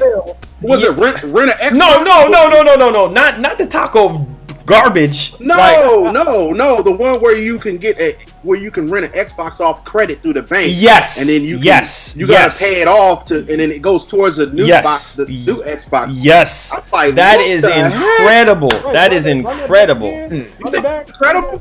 Okay, so basically it says purchase an Xbox One with Xbox All Access for no upfront cost. Special upgrade offer for a limited time. So basically you can either hang on onto the Xbox Scarlet comes out, and then you have the option to get it, finance it for like $20 a month. This is a steal. $20 a month for 24 months, and look at what you get. But Right. here's the thing, though. Go ahead. You have to trade. You have to trade in your old. I mean, you have to trade in your console Yeah. and use their Xbox. So, Really? so basically, that's telling me if you don't make a payment, they can shut your Xbox down. Just like your car, you don't make the payment, Yeah. shut it down. That's So stupid. does that count the same as a repo then if you don't make the payment? Yeah. you have to trade in. You have to trade in every asset of your Xbox console. You can't use the Xbox with this. That's robbery. Yeah. Well, they're gonna That sounds come like robbery. Now you and think say, about it. "Hey, we're checking your That's Phil Xbox." Spencer doing that crap. Stick They be them like, up. Stick them up. Be like, hey, come here. We're here to repossess your Xbox.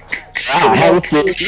No. They're gonna shut it down. Like they can just disconnect it where it's Oh, they're dead. gonna brick it. They're gonna Yeah, they brick can. it? Apparently, if it's through the credit bank Yeah, company, yeah, they'll. they got something. So You if can they're ban your telling you account that, to- that Yeah. you use your Xbox, you have to use their Xbox. They got something in there that can just shut it off. So how is that gonna? Hey, how is that man. gonna work on the terms of use? Then they're gonna have to change their whole It's- terms of use. It may be something through online hookup where hey, you get on one day, your shit just won't come on.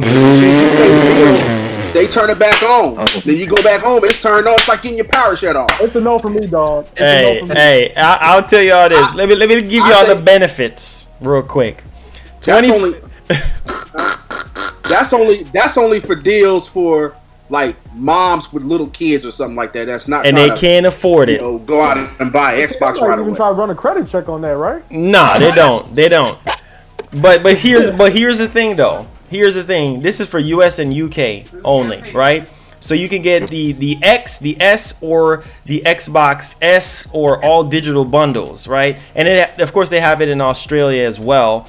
But that's only limited to the Xbox X Forza 4 bundle and the Xbox S bundle as well for Forza. It comes with one wireless controller, 24 months of a membership, Xbox Game Pass Ultimate. So you get 24 months of that. So the full term of the financing. And then also you get the option to upgrade to Project Scarlet once it's available. So I'm guessing you paint on it, and then when you get closer down to the Xbox Scarlet come out, then I guess there's an upgrade option where you can actually upgrade to the Scarlet, which is gonna jack the payment up real high, because I'm hearing rumors that it's gonna be $600, something like that. Yeah. So yeah, y'all get y'all pocketbooks ready. My pocket's already ready, bro. I'm ready. I'm probably gonna wait. Like I said, I'm probably gonna wait. Man, I'm not until I see games, I'm good. I don't give a doggone about power. Facts. Games, we talking about games. That's the only thing that's saving it for me, in my opinion. That's Yeah. Yeah, Halo. Everything. There's no reason to get another one. We're just getting new teraflops. That's all. Man, teraflops. Man, get that garbage out of here, man. That's a waste of time. Waste of money and time. All right, check this out. Overwatch 2. Let's talk about it. Let's do it. So Overwatch 2, I saw the gameplay of it, right? And I saw the announcement trailer. And I looked at Overwatch and I was like, wow, B, like, looks like the same game, okay? With just different character. They added some new characters or whatnot. But my main question was it coming to Switch? And of course, it is coming to the Switch. And I'm like, why not? So I think Blizzard really had to redeem themselves, because after that whole fiasco with them, you know what I mean, their names getting dragged through the mud, they really had to redeem themselves. So we got Diablo 4 that's coming, right? And then we got Overwatch 2, and I believe there's something else that got announced, if I'm not mistaken. War or something like that, or I forgot. I told Warcraft. Was it Warcraft? Is it a new Warcraft? Is it what? New Warcraft? Something Warcraft got announced too. I don't know. Yeah, but I mean, Overwatch 2 is very confusing to me, because it's like if you got Overwatch 1, then you can get certain things, and then if you don't have it, then it's kind of a crazy kind of. And then I read the news is that Overwatch 1 maybe become free to play. What? That would be awesome. Wow. That's Blizzard's crazy. Thinking about it. That's crazy. Well, the big deal with this, you know, is story mode, and I really wanted Overwatch to have a story mode, but I mean, at the same time, okay, you got the story mode, you got some new characters, but dang, man, it's the same game. You know what I mean? You know what, Marlon? That's the only way this Overwatch 2 is going to sell, is if they added a story mode. So maybe it's going to look the same, but they're gonna sell it just for the story mode base. Yeah, I feel like they've been sitting on this for years. You know what I mean? I feel like it's a kind of lazy approach, because if you look at the character models and you look at everything that they're trying to offer, it's just kind of like, okay, yeah, this whole thing, it makes me think that. It looked like it's something. It looked like it's something that came out the vault, like they've been holding. Like, yup, like a save the world kind of thing with Fortnite. You know what I mean? Where like something like you said, what's going on? Like, oh shit, we gotta take this out the vault, put this compilation game together, and part 2 on it. Boom, here you go. Hey man, put that joint on layaway. You know what I mean? It's just hey, because look, you see the logo, right? They really didn't do nothing with the logo, but add that little side thing, put the little 2 in there. Photoshop garbage. You know what though? I will say this though. When you look at what 2K did with the NBA 2K League, and how when they put out 2K20, there wasn't like gameplay wise, there wasn't really that much major differences to it. I think with Overwatch League, you know, you got to make it similar enough from part 1 to part 2 to where people who are playing in League can then jump over to the next game, and then without having to like trip up on themselves too much, because you know the competitive nature of the league is going to drive the future of that game. That's why they put it together in the first place, because they want to hold down that whole contingent of people that want to play it for the league part. Ah, I see what you're saying. Yeah, I so mean, you got to keep it kind of similar. You know what I mean? I see what you're saying. I see. Instead of giving you a whole nother overall artistic kind of thing, I get what you're saying. Yeah, I feel that. I can rock with that. But yeah, it's coming to Switch, which is good. You know what I mean? Because out the gate, I feel like a lot of these games, and that's what I wanted to ask you, Fresh Dope Games. It's just like, why they be doing the Switch like that, dog? Like, they come, okay, for instance, Call of Duty. I'm just using Call of Duty. For instance, like Call of We're Duty not comes talking out about on that new Call of PS4. Call of PS4. Duty. I love that new Call of Duty, bro.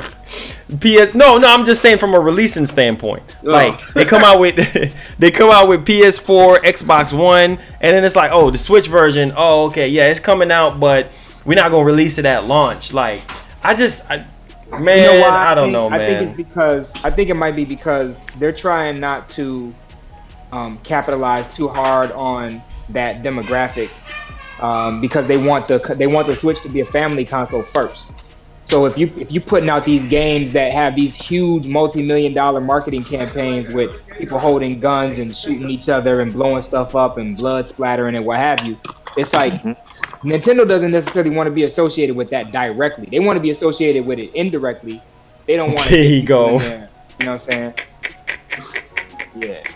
I mean, but here's the thing though.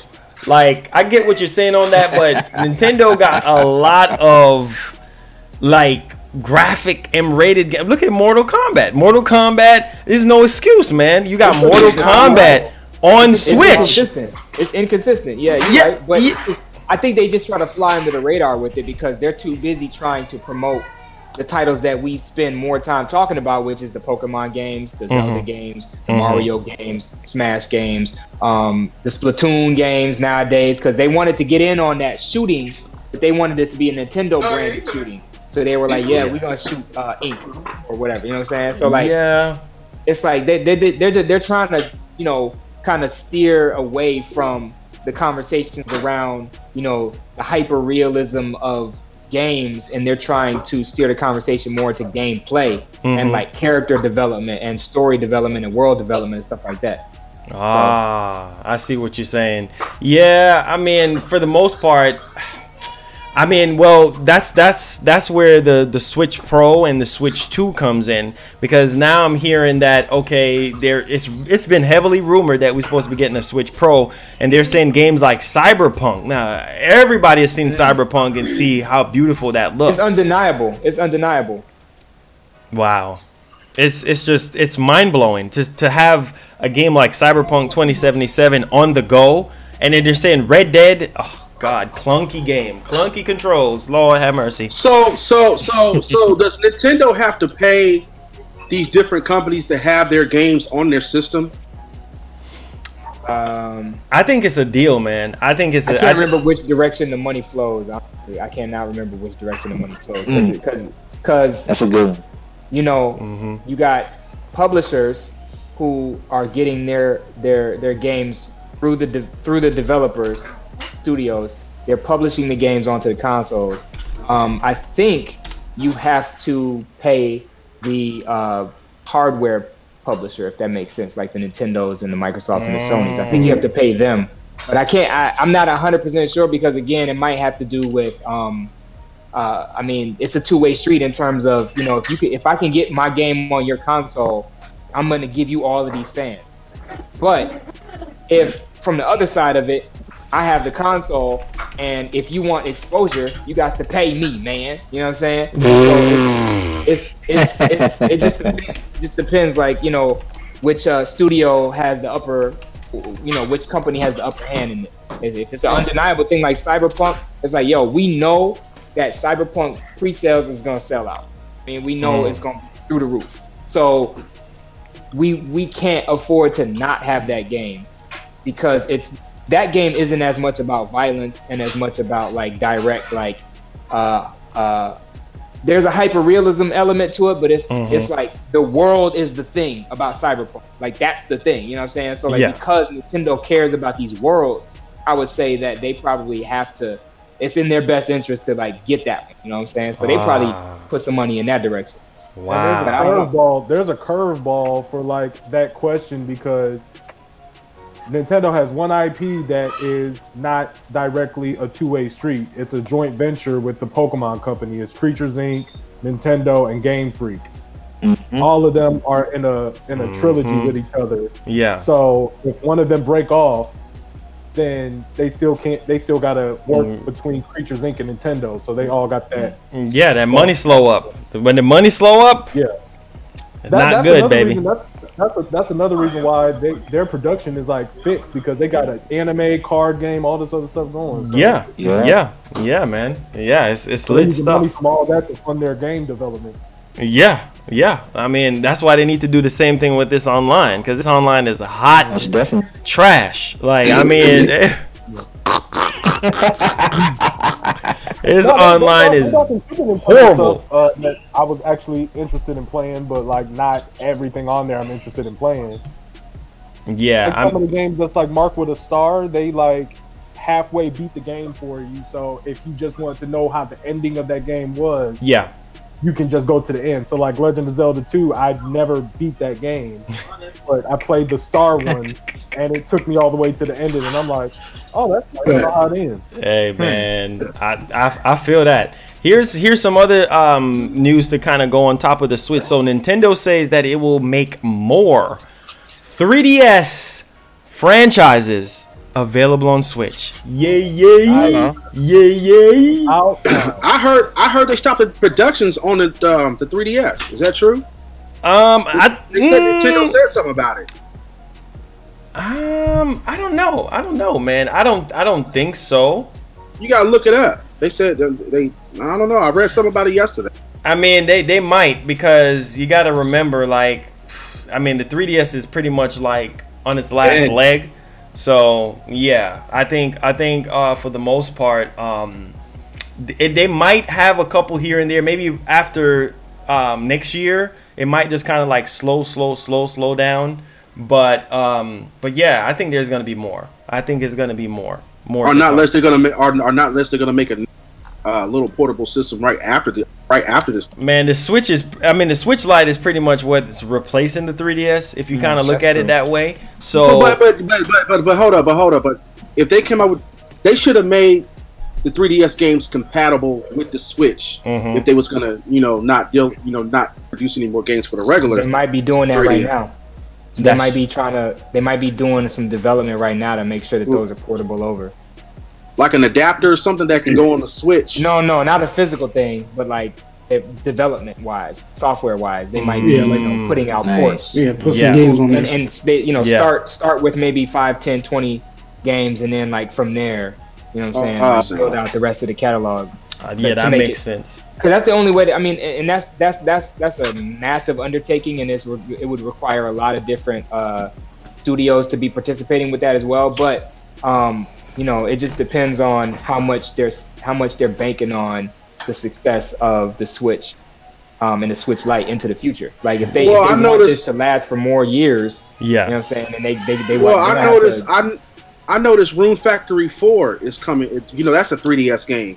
And I think in January that's coming on Switch. Yeah, as a cartridge. Forgot about that. So just like you were saying, is that maybe they're gonna, report those games onto cartridges over to the Switch. Yeah, like you're saying, because they can resell. Yeah, you're right. Yeah. Okay, I see. It depends on how much they want to pay those developers that are third-party developers to actually do that project to like port it over. Because porting isn't the same thing as building it from scratch. Exactly. So like, and then you got to remember, like the 3DS games, man, are like 240p. Like they're like pixelated. If you bring that up on the Switch, I mean, they would have to remake it in order for it to like look really, really good. Because or just keep if it you at that frame ratio. yeah, just polish it on. I feel like you just polish it. Oh man, put a Band-Aid on it? Put a female face filter. There you go. It's HD. They made it look HD. They're gonna put it in the cartridge. There you go. Oh my god, man. But you know what? Hey, Nintendo is known for that. A bunch of HD this, deluxe that. But here's the thing. Here is the thing, and I think this is going to put a lot of things to bed, because a lot of people is hoping Black Friday is coming up, right? And there was a Walmart ad that was stating that we could be getting the Switch Lite for $150. I'm like, bro, what? What? That's a steal. And they trying to start a fight. Bro, that's a steal. But whoa. Black Friday anyway, though, y'all. We supposed to be boycotting Black Friday. Come on. But go ahead. Come out as $150. I still got my receipt. I'll take that motherfucker back to Best Buy. I bought this when it first came out. Hey. Hey, man. Hey, but hey, That'll be that for me to get a Switch Lite though. That might not be true though, because here's why it's not true. So Nintendo put out a statement saying Nintendo has no plans to drop the price of the Switch. And the regular Switch? It seemed like wait, hold up. It didn't say anything about Switch Lite. It just says Nintendo Switch. So I don't know, because I know they just came out with, of course, the one with the better battery life and everything. So it's kind of like, I can kind of get it. But Nintendo is one of the only companies that during Black Friday, man, their stuff is always still at $60. The Switch, it might be like $50 off, and it might be just a retail like Target. Nintendo is stingy. Yeah, they stingy. Like you got old games still in Walmart at $60. Like, dang, that game came out 3 years ago and it's still $60. Bro, Mario Kart 8 Deluxe. Exactly. Last year's Black Friday was still $60. I was like, dang, bro. That game is still $60 on eShop. Oh God, Nintendo, why, bro? I love Nintendo, but why, dog? Eastgate White says that we got some in at my Walmart truck yesterday. He talking about 3DSs. So you see, they're still pumping out them 3DSs, guys. 3DS is still being put on shelves. So I mean, hey, if it ain't broke, don't fix it. If people still buying 3DSs, he about to smuggle one. Trying to get it still. Trying to I used to work at Walmart. I know the ins and outs. Don't be a stalker at Walmart. Put the stuff in the back of the the warehouse, because hey, that's some things I see. Oh boy, you already. Hey man, I've seen some crazy things, bro. Real talk, bro. Like I remember one time I went to Walmart. And I forgot what game it was that I wanted to get. I think, was it Metal Gear? Yeah, it was Metal Gear Solid 4. I couldn't find it nowhere.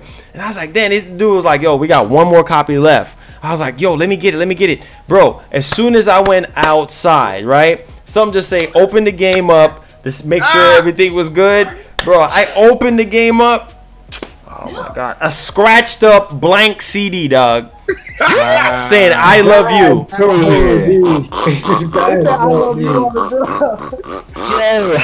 Yo, they must have had a professional rap. Bro, they took the game out the belly, because you know with the wrapper on the game, you know that you can push your finger in there some kind of way. It's not completely sealed. And somehow, that's why if you notice, remember like on the 360 games, you will see that 360 like sticker on it, like on the part where you open the game up at. That's why they started doing that. But back in the day, PS3 days, most of them games did not have that security thing on there, so they were able to just like open the game up a little bit and slide the CD out and put something else in there. Bruh, I was so mad. I was like, are you kidding me? I need my money back right now. I'm about to raise the roof off in this piece. Bro, look here, man. I know about that Walmart life, man. I used to work at Walmart, and I used to see boys be pushing stuff in their back pocket and I used to be a stalker, man, and see people stealing stuff, and I was like, man, you just walk the other way, man. Them boys be wildin'. I'm telling you that right now. I ain't getting involved in that. Hey, it ain't even worth the time, my brother. It ain't even worth the time. Check this out, though. Sony PlayStation 4 has overtaken the Wii, guys, in lifetime sales. Yeah. Saw it coming. I saw it coming. I knew it was coming. But the king still remains the PS2, my boys. The king still remains. PS2. Still first place. PS2 is a the beast. best, man. 155 million. People still play that PS2, man. Bro, I still got my PS2. I still got mine in the attic. Oh, I got all my games since day one. I got my fat PS2. That fat chick. That shit still working? She's still working. Damn. That's fat the BBW. That's the BBW man, PS3. that old school. Oh man, you remember that they used to have this thing called Blue Magic back in the day. Maybe this was before some of y'all time. Y'all remember that joint? I remember the Blue Magic. And man, it was imported from China, boy. Your boy was doing some things, man. And you push that little black thing in there and kind of pull the tray out. drop your game in there, kind of trick the lens to thinking that it's the same game, and you able to play your bootleg, bruh. Yo, we used to do some things. Even with the Station 1, we did the same thing with that joint. Like the old school PS1, we'll put like a spring, like during the hinges right there, and then we'll take out the game, swap it out. And I'm like, okay, dang, you know what? I want to play Metal Gear right now, so I'm gonna swap Metal Gear out for Crash, and then I'll just do it like that, and then it will recognize the bootleg Metal Gear and play it. Bro, it was so many tricks of the trade, dog. So many tricks of the trade, man. We're doing that thing. I used to burn games on my. I used to be putting on the new Wii games. I used to be burning them on CD and then put it in there. We had to do that thing, bro. We had to do that thing. Trust Game Shark. Y'all remember that, man? Oh yeah, I still got my Game Shark. I bet somebody with a Game Shark level 150 Moltres on gold and silver. Facts. Oh, wow. I actually played Game Shark. Hey, bro, I hit him with a level 50 Typhlosion, took his whole life out. I was like, that's build up the character from scratch, bro. Hey, it was gold and silver. Gold and silver. I'm telling you. Rare candies. Oh my god. He used the Game Shark on the Moltres, and I used the fire type against his Moltres and took his whole thing down. Wow. Dang. Woo, talk about throwing the salt in the wound, boy. Burn him, man. Burn him. That game would have went out the window. Yeah, that was the longest guy, though, like, because he had so much HP, we was just looking at it like... Oh my god. Oh, check. Going down for like 20 minutes. What? Wow. Oh, so check this out. So we've been getting a lot of stuff on Terry, right? And basically, yeah, Terry. So basically, Nintendo updated the website, right, to coming soon. All right, so you know, anytime it says coming soon, you know it's right around the corner. My prediction, from what I've been hearing from my sources, they're saying that first week. They said the first, and then Sabby tweeted out, that's a credible leaker, he tweeted out saying that was it a Spirit event that was supposed to go down on Friday, this past Friday, and it was supposed to have Terry in there. So of course that didn't happen. So my prediction, from what I've been hearing, is going to be first week of November. So now we just got, and this makes sense because Nintendo is getting ready to do a online maintenance. Anytime there's a maintenance, boys, you know something fixing to happen. So basically, the maintenance time that they have here, which I think will tie into the release date. So it's going to be Monday the 4th, okay? Monday the 4th through to the 5th. So I said the 5th. Now, somebody just tweeted me this with an act. I think Nintendo dropped the ball on the release date for Terry, and it's saying November the 5th. So I don't know if it's Photoshop or not, but with the picture that they sent me, it shows November the 5th on there. So we could be getting them on the 5th. I just can't wait because that's SNK rep right there. King of Fighters, man. What? Come on, man. Y'all old school, man. Y'all know the deal. Y'all know the deal. In that game. Huh? I said I gotta break people up in that game. Oh boy, King of Fighters. That was the joint. That was the joint back in the day. Like what? Oh my god. So yeah, Fatal. My man. There you go. So any thoughts on Terry on the 5th, or when y'all think he's gonna be coming? Let me start off with Wii because I know he burning. When you yeah, any thoughts on when Terry's gonna happen? Yeah, I think the 5th is a likely date because it's on a Tuesday, and Nintendo Direct usually land on Tuesdays, probably Wednesdays or something like that. But yeah, I feel like Tuesday is like the perfect date. Tuesday, yeah. And because of the maintenance, that's the same thing I said too. Because anytime they do an online maintenance, yeah, they get ready to drop a character. Yeah, that's gonna be crazy. Seeing all them good characters, you know, Terry versus Ryu. Man. Woo! Here's the thing though. Do y'all think it's gonna be a Smash Direct or like a regular Direct? I think it's gonna be a regular Direct, but fused with the presentation. You see what I'm saying? Because I feel like they have a lot of stuff to show us that we didn't get in September's Direct that they need to show, because there's a lot of unannounced games. And stuff. I thought of something, Marlon. What if Nintendo produced a Smash-like game without the original Smash characters, but had like outside characters only, and made it into like a Smash only, you know, outside character game. That'd be cool. Yo, that'll be lit. But we know the next Smash game. Sakurai pretty much said it already that the next Smash game is not going to have as much modes or characters, which I'm okay with. I'm okay with that. You know what I mean? I'm okay with that. So it's kind of like, but yeah, man, we're seeing greatness in front of our eyes. We got Banjo. You know, we got Joker from Persona. I mean, we got Hero from Dragon Quest. Come on, guys, it's unfolding. Greatness is really awaiting on Nintendo's console. We need Bat. I'm surprised I ain't trying to put Batman in there.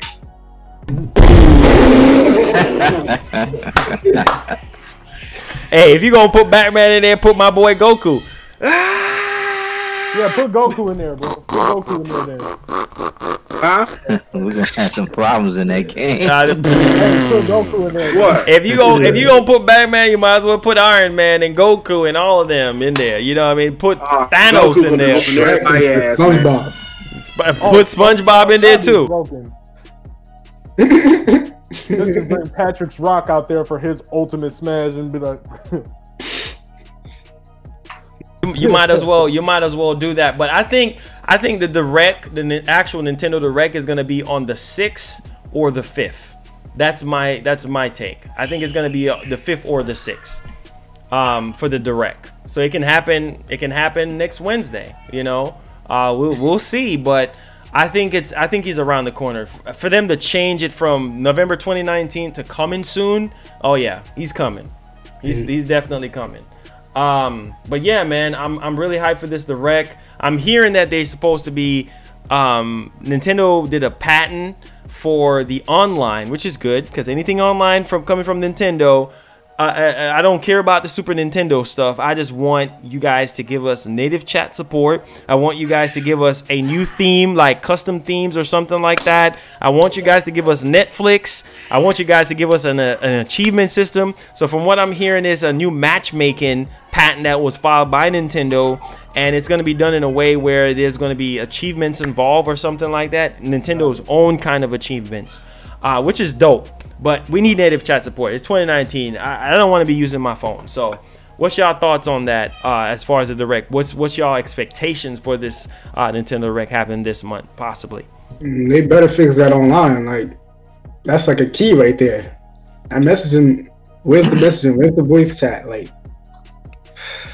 yeah, they need the voice chat, and they need to bring a re-imaging of that Miiverse, whatever we had on the 3DS, where we can draw and do all kinds of stuff. Miiverse? What's up that little community they had on the 3DS that they shut down? Oh, Miiworld. Yeah. They need Mi Switch or something. yeah. I totally forgot that. Yeah, man, they dropped the ball. Messaging system too, where we can message people like, "Hey, you gonna get on this game? What's up?" Yeah, I mean, hey, man, they gonna have to do something. Miiverse. I said Miiworld. Miiverse. Yeah, that's what it was. That's what I said. Yeah, that's what I said. yeah, Miiverse. Yeah, I don't know where I got Miiworld from. Maybe that's something new they coming. You know, Miiworld, where you can talk to everybody and talk till you drop. You know what I mean? Whatever. I don't know how they're gonna make it, but hey, you know what? I'm looking forward to see what this Direct has to offer, because Netflix, we've been hearing about that it's ready, and we still waiting. So everybody was talking about this, like this actual rumor. I mean, all the big YouTubers, everybody was talking about it. This was made out of an actual article, and I know this is a lie. There's just no way this is gonna happen, right? So it's like, okay, we getting apparently a new Mario Sunshine game. That is no. Let's go. No, that would be hot though. It'd be dope. It'd be dope. Fake. Hey, if that dropped on the 5th or the 6th, oh my gosh. Like, they gave us that information, I'd be screaming. Hey, bruh. Come on, man. And then people was kind of going off of some tweet that Nintendo made with Mario on it. like a Mario Odyssey picture, something about you can find sunshine wherever you can find whatever, and everybody was going crazy. Oh, they're hinting at Sunshine 2, boys. Like, yeah, bro. They need to bring another Paper Mario. If they do that, that would be kind of nice. They came out with that last one. It was trash. Yeah, that one I didn't care for. The Sticker Star was the last one I played. Y'all are funny. Y'all are funny. What was up with that RPG one, the Bowser's and Minions? Was that good? I didn't play that one. I didn't even touch that one, to be honest. Oh, Bowser was Minion. Yeah, you didn't hear about that one? Another one with like Luigi. I think it was 2D, right? It's a 2D game. yeah. Nah, I think that was the Mario and Luigi series. That was like Alpha Dream who made that. Yeah, bankruptcy, boys. Yeah, they went Oh bankrupt. Lord, that is so sad. That is definitely sad, man. Like, I was hoping that we could get a little bit more out of that, but we'll see. We'll see. Nothing is impossible, but that was kind of sad to see them actually go. I mean, it's one of those situations where it's kind of like, but I'll tell you guys this though. We could be getting an actual tease for the next DLC character. That's going to be the 5th and final DLC character, supposedly at the Game Awards. I think the Game Awards is going to be hype, guys. It's going to be on the 12th this year. So we're supposed to be getting like some new game announcements at this year's Game Awards, and I'm gonna be the first to say they better show Bayonetta 3. They better show it because, bruh, if they don't show Bayonetta 3, I'm gonna go Hulk smash. Bruh, I'm about to snap my fingers like Thanos and be like, all right, you're done. I am inevitable. Bro, they gotta show Bayo 3. They gotta. Yeah, they have to, bro. They've been sitting on that egg way too long. That egg is ready to hatch. But Platinum Games said they wanted to focus on Astral Chain, before they really show it. I mean, who knows? I heard that too. I heard that. Yeah, but Astral Chain it came out already, so. Yeah, exactly. So ain't no excuse. You know what I mean? Ain't no excuse. So I mean, they can do something. I mean, I don't see what would be stopping it from happening. But yeah, hopefully we can get Bayonetta 3, something new from Microsoft, something new from Sony. We need some surprises, man. We definitely need some surprises moving forward and everything like that. So I'm hyped. I'm hyped for that. Now, Fresh Dope Games, I got a question for you, man. What is your thoughts? Well, from a development standpoint, how was your development on was it Resistance 2? Did you work? Resistance 1 was the first game that I worked on for Insomniac, yeah. What game? What was that? Resistance, Fall of Man. Yep. Oh man. He used to work for Insomniac, man. Yeah, I worked for Insomniac for a couple of years. I worked on he's one of the gamer developers. Ratchet and Clank Future, and then I was there for the very, very beginning of the development for Resistance 2. What? And then I left. So but, how come what's the question? How come they haven't made a new Infamous game? Is that Insomniac? Yeah. That's Sucker Punch. Nah, that's Sucker Punch. Sucker Punch. That's Sucker Punch. Oh, okay, I got him. EA and E3. He said EA and E3. Wait, what's all that background stuff? I don't know. I don't know where that's coming from.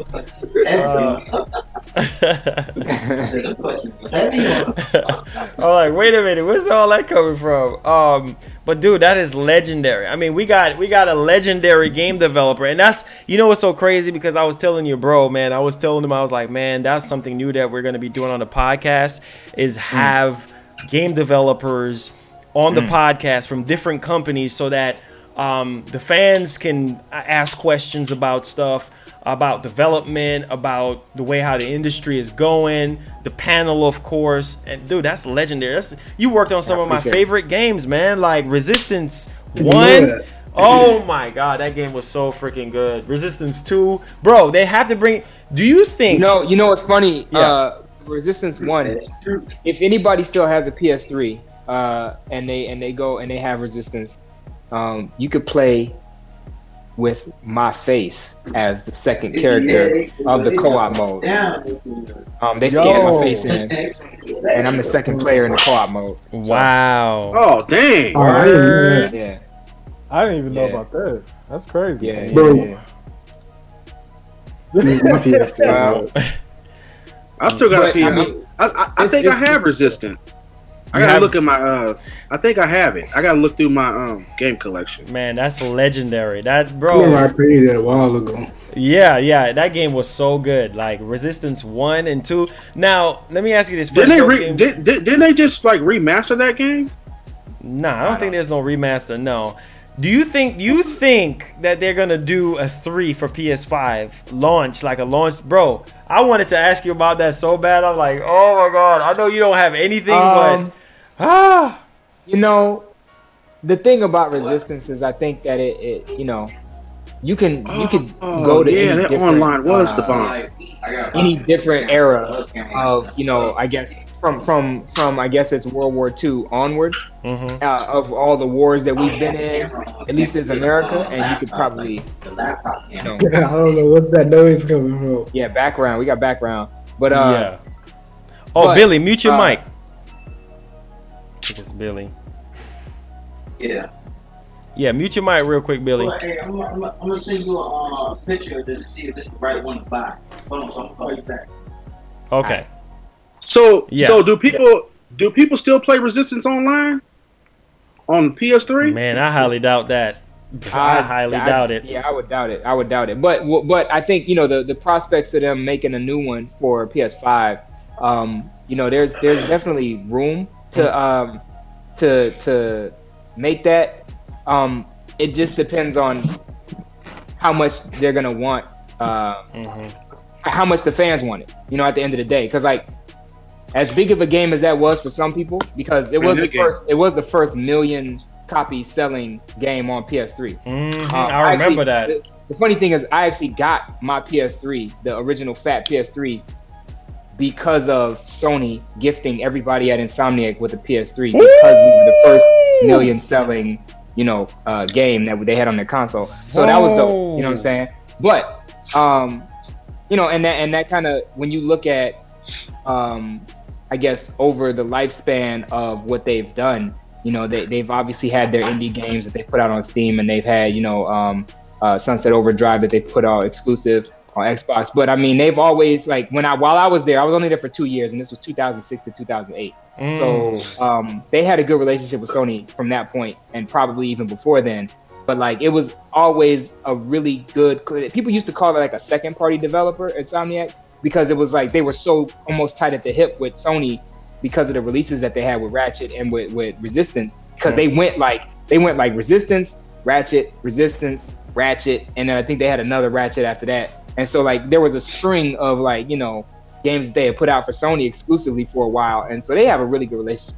I would think that, you know, there's probably something in the works that they're doing, especially with the Spider-Man game coming out as well, and doing so well. I think there's probably, I mean, because they're a first-party developer under Sony now, is there's plenty of time for them. You know, it's almost like you get an instant green light once you join the first party.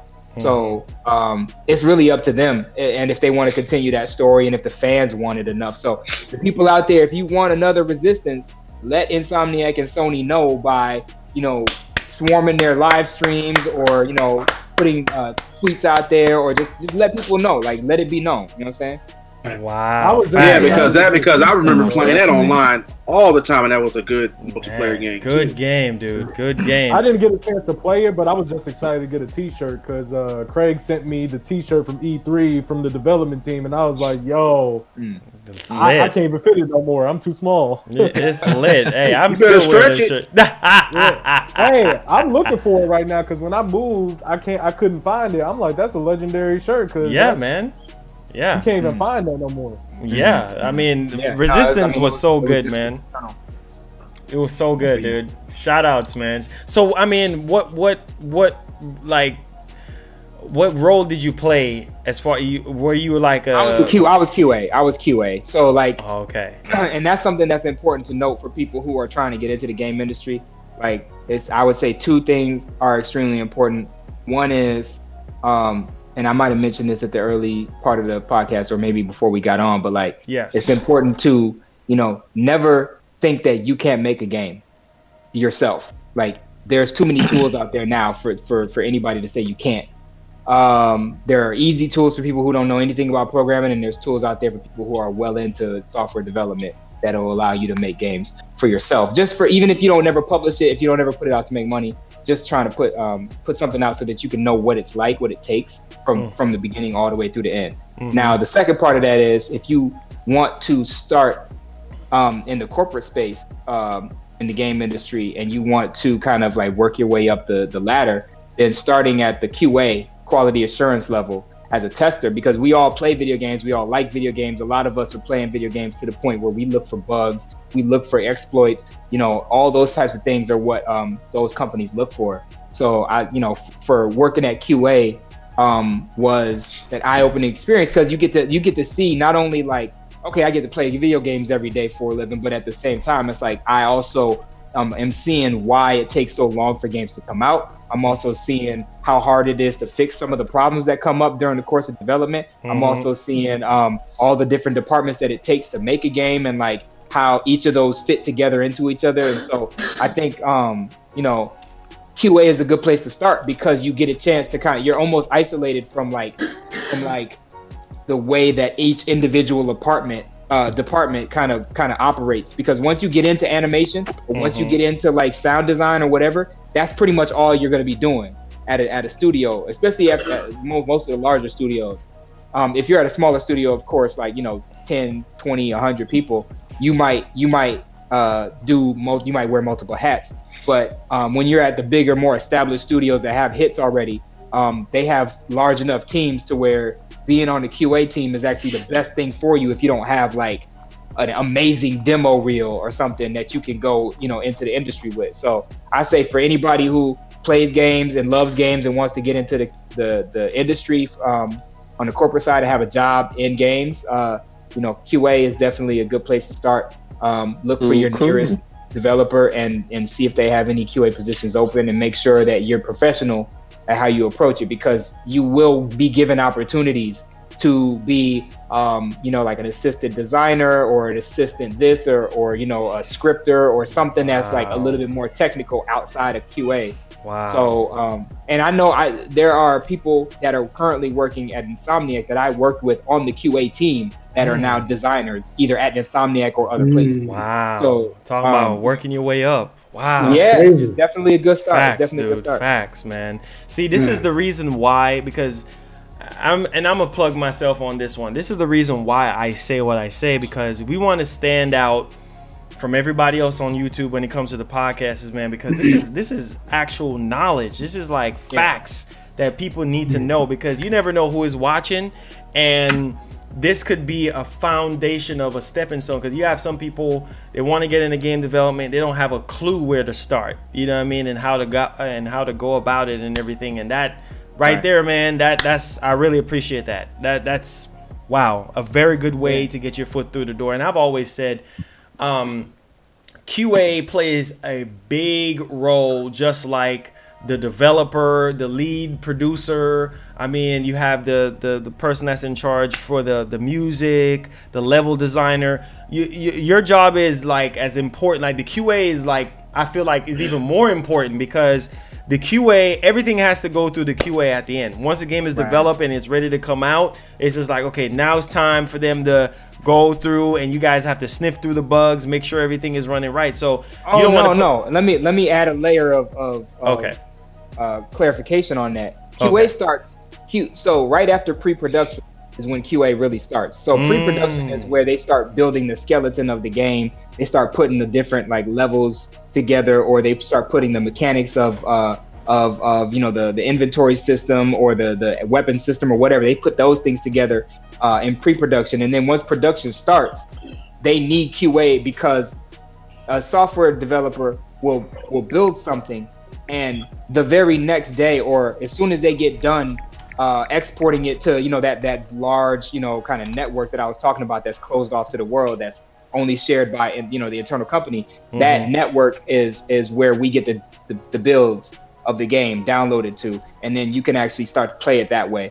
And so as a QA person, you need to actually be able to tell them how things break, so that as they're building the beginnings of it, they know how to build it so that it doesn't break every time you try to play it. Wow. So they got to make it smooth enough to where I can get into it, I can play it, and then I can break it. You know what I'm saying? Wow. So like QA is important for that, because if it's breaking before you even get a chance to load the loading screen, then you're basically software developing into a black hole, and you don't even know whether or not what you're doing is even working or gonna work, you know, gonna break or whatever. So you got to have that QA, you know, presence in there for the majority of the production timeline, all the way from like when production begins to when it goes gold, and even after. A lot of times, especially these days, y'all see these games that come out.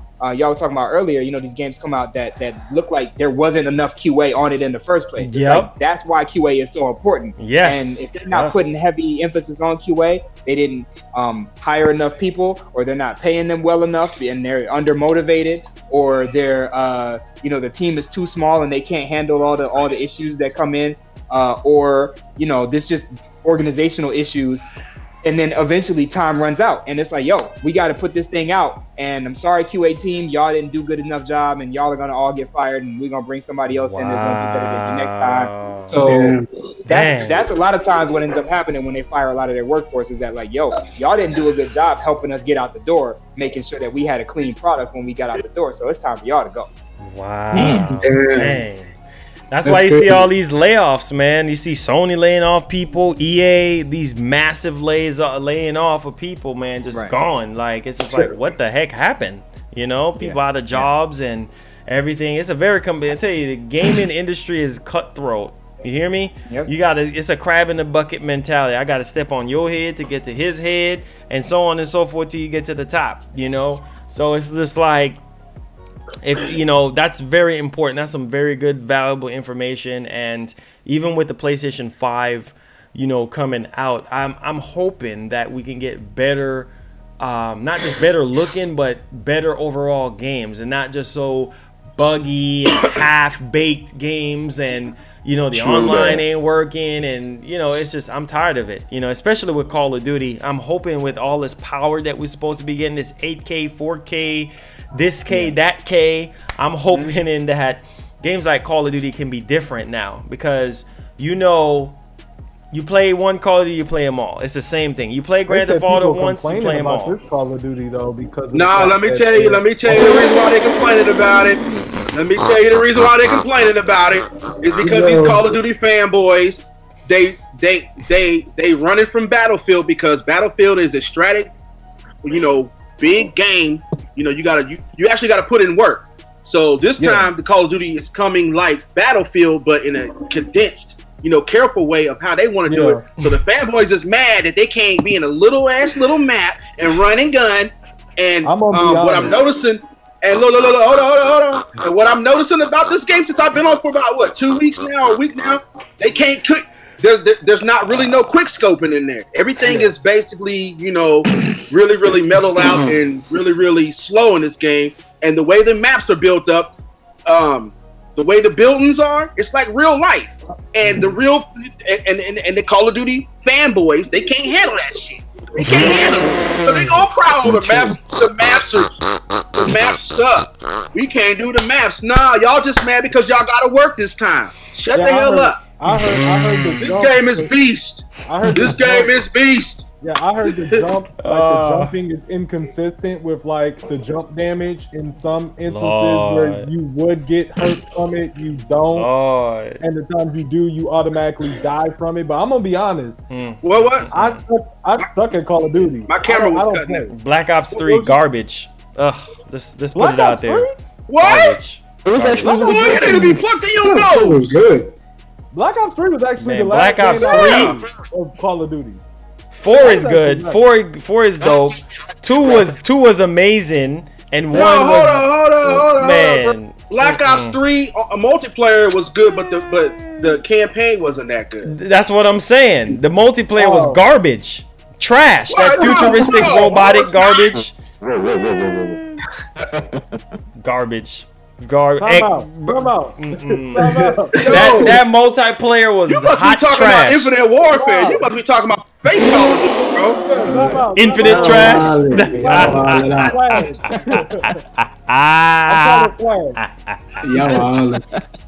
I'm calling a flag, Marlon. That was no.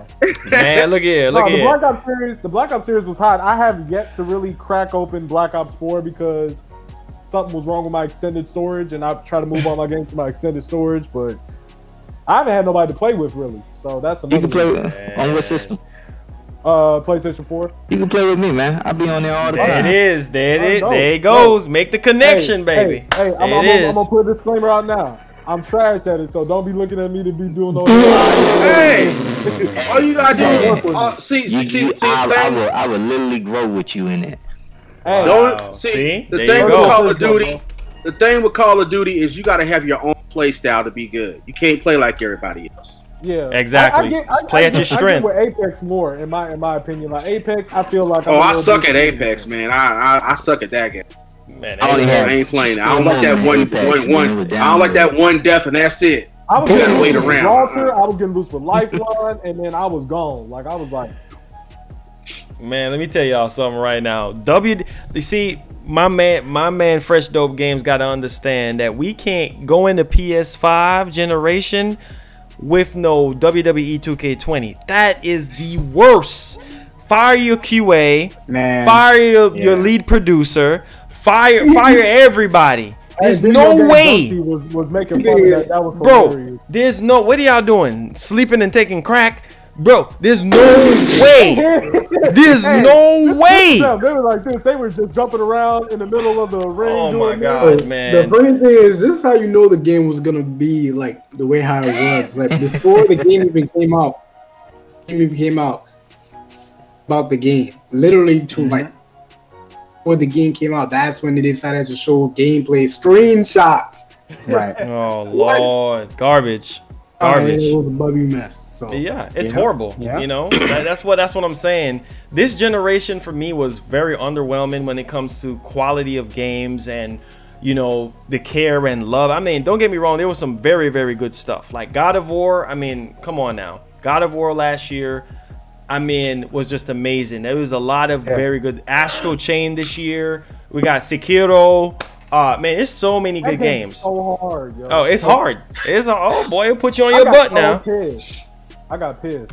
That game will make you break your controller, man.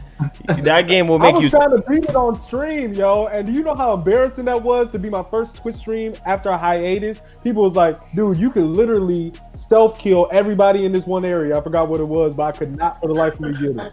Man, I understand that. I totally understand that. I'm about to end the stream now. I'm about to end the stream, guys. Stream failed. After like Stream 20 failed. deaths, I was like, yeah, I'm about to end this stream. Now, Fresh Dope Games, what kind of games can we, I know you say you're developing your own games and you have your own studio and everything now that you not with PlayStation and Sony anymore. So what kind of games are you developing? I know you say indie, but what can we expect? Yeah. Can we download it right now? I mean, what's going on? Yeah, so I wouldn't say that I have a full-on studio yet. I feel like I'm a solo dev. But the Rap Quest 2 is the game that I'm currently, as you can see there. What? It's the game that I'm currently working on right now. It's actually been out since I want to say I brought it out 2016 or 17. I think 2017. Nice. And it's been on mobile devices, and I don't have any plans of putting it on Switch? anything other than mobile devices. Because it's built as a mobile game, and the reason I did that was because anybody who's trying to this goes to anybody who's also trying to get into game development. Like don't forget the mobile game market, because that's actually the biggest market right now. It's blowing up. Everybody has a phone. Everybody does not have a Switch. Everybody doesn't have a PS4 or that Xbox, is true. whatever. That is Everybody true. has a phone. So my thing is I'm really just trying to spend more time working on mobile games, or at least the mobile game space, so that I can figure out how to capitalize on that, because at the end of the day, what I'm trying to do is, this is like my overall kind of statement, purpose statement, mission statement is I'm trying to merge hip hop and video games. So what's the name of the game? Rap Quest is the name of the franchise. There's a Rap Quest 1 on Google Play. There's Rap Quest 2 is on Google Play and on Apple, the App Store. Yeah. But the latest version of the game is on Google Play because it's extremely difficult to develop for Apple. Just because you have to have a Mac. If you don't have one, you're not going to be able to develop for Apple product. Wow. Right? I will say from firsthand experience of playing Rap Quest 1, that game, like how he made it. We got some background noise right now. Hold up. Who is that? All right, go ahead. What were you saying? So I will say from firsthand experience of playing Rap Quest 1. Hey, hold up. Wait, what's that? All right, hold up. Let me see. No, that's him. That's Wii U. Is that we? Oh wow! I was trying to. I'm looking at the game. I'm looking at Rap Quest. No. So I will say from firsthand experience from playing Rap Quest 1, I think the longest amount of time I played it was offline on the plane. And one of the big things in gaming for me is, can it catch my attention, and is the character progression and the storyline going to hold me? Mm-hmm. And if the soundtrack is dope, that like I gravitate to the soundtrack first. I would just sit back and listen to the soundtrack. That game legit made me feel like a rapper. Like I felt like I was legit trying to come up with a hook and come up with stuff, even though I wasn't able to actually write my hook. Mm-hmm. But like I was able to come up with ideas for an album and a EP and all this other stuff, and come up with my skills. See? Yeah. Wow. So it will catch your attention. So a lot of it. I appreciate you, bro. So a lot of it is, a lot of it is abstract, right? Because it's just me. I'm doing all the art assets. I'm doing the sound. I'm doing the development. I'm doing the design. I'm doing everything, the QA, everything. Appreciate it. And so, like, my thing is this. Download that, y'all. There's a download it. Download it. 10,000 downloaded Rap Quest right 2 now. is the one I want y'all to download, because Rap Quest 1 is cool, and if you want to get that on Google Play, you can. And it's a lot more simple than Rap Quest 2, but Rap Quest 2 is all me. I'm about to download it right now. Was developed by me. It's on the App Store? Rap Quest 2 is. Yeah. Rap, R-A-P? Yep. Okay. Rap Quest 2 was developed all by me. Rap Quest 1 was only for Google Play, and it was me and a friend of mine who I worked with at Viacom, because I actually worked at Viacom for like 7 years. But yeah. Oh, so Lord. I downplay a lot of my career path because it wasn't all exactly what I wanted it to be. I wanted to just be in games since I came out of college, but I was in games, and then I went into digital media, and then I went into some other stuff. So anyway, long story short, a software engineer helped me make Rap Quest 1. And it was extremely simple. All it was me just trying to make a really simple game just to put it out and say I did it. And then Rap Quest 2 was like, all right, now that I did that and I get feedback from people saying, yo, you should do this and you should do that, and I like this, and I appreciate the game, I went ahead and, made it. I only see part 2 in the App Store. Yeah, he said only part 2 is on the Apple. That's the only one that's on the App Store. Correct. Wow. Rap Quest is on Google Play. Make sure y'all go in the chat. Make sure y'all go support my man, Fresh Dope Games. Make sure y'all go download Rap Quest 2. Let's get some downloads on that for him. Right. And I'm working on it right now. And there's some new stuff coming out. Y'all can follow me on Instagram at Fresh Dope Games, and at Twitter at Fresh Dope Games as well. Yes. And bug me, because as y'all bug me, it's gonna inspire me to keep going, because like I have a whole job outside of working on my stuff. This is me being an indie developer. So midnight oil, So you can sit right there right now and go into the game and fix some stuff, like debug some stuff. Like now, like you could. Oh damn! Wait, so what's the question? Impressive. You can sit right there right now and fix something that you need to be fixed right now in the game. Yeah, if I know how to do it. I mean, I'm still. Well, we need the Bros Podcast characters up in here. Oh, I see. Hey, real talk. I mean, that's something that we really need. So we can get these shirts out there. Look. We can have a Bros Podcast Nintendo Switch fighting game. You know what I'm saying? Hey. Hey, there it is. My Marlon, man. Marlon versus Trader Reviews. Marlon versus everybody else up on here. Hey, everybody in the chat. Everybody in the chat said we need it. Hey, it kind of works. It kind of works because Craig's also a rapper too, so it kind of works that he does that. What? Hey man, Craig, you just blowing me up, man. You just blowing me up. Okay. Hey man. So I'm gonna find out one way or another.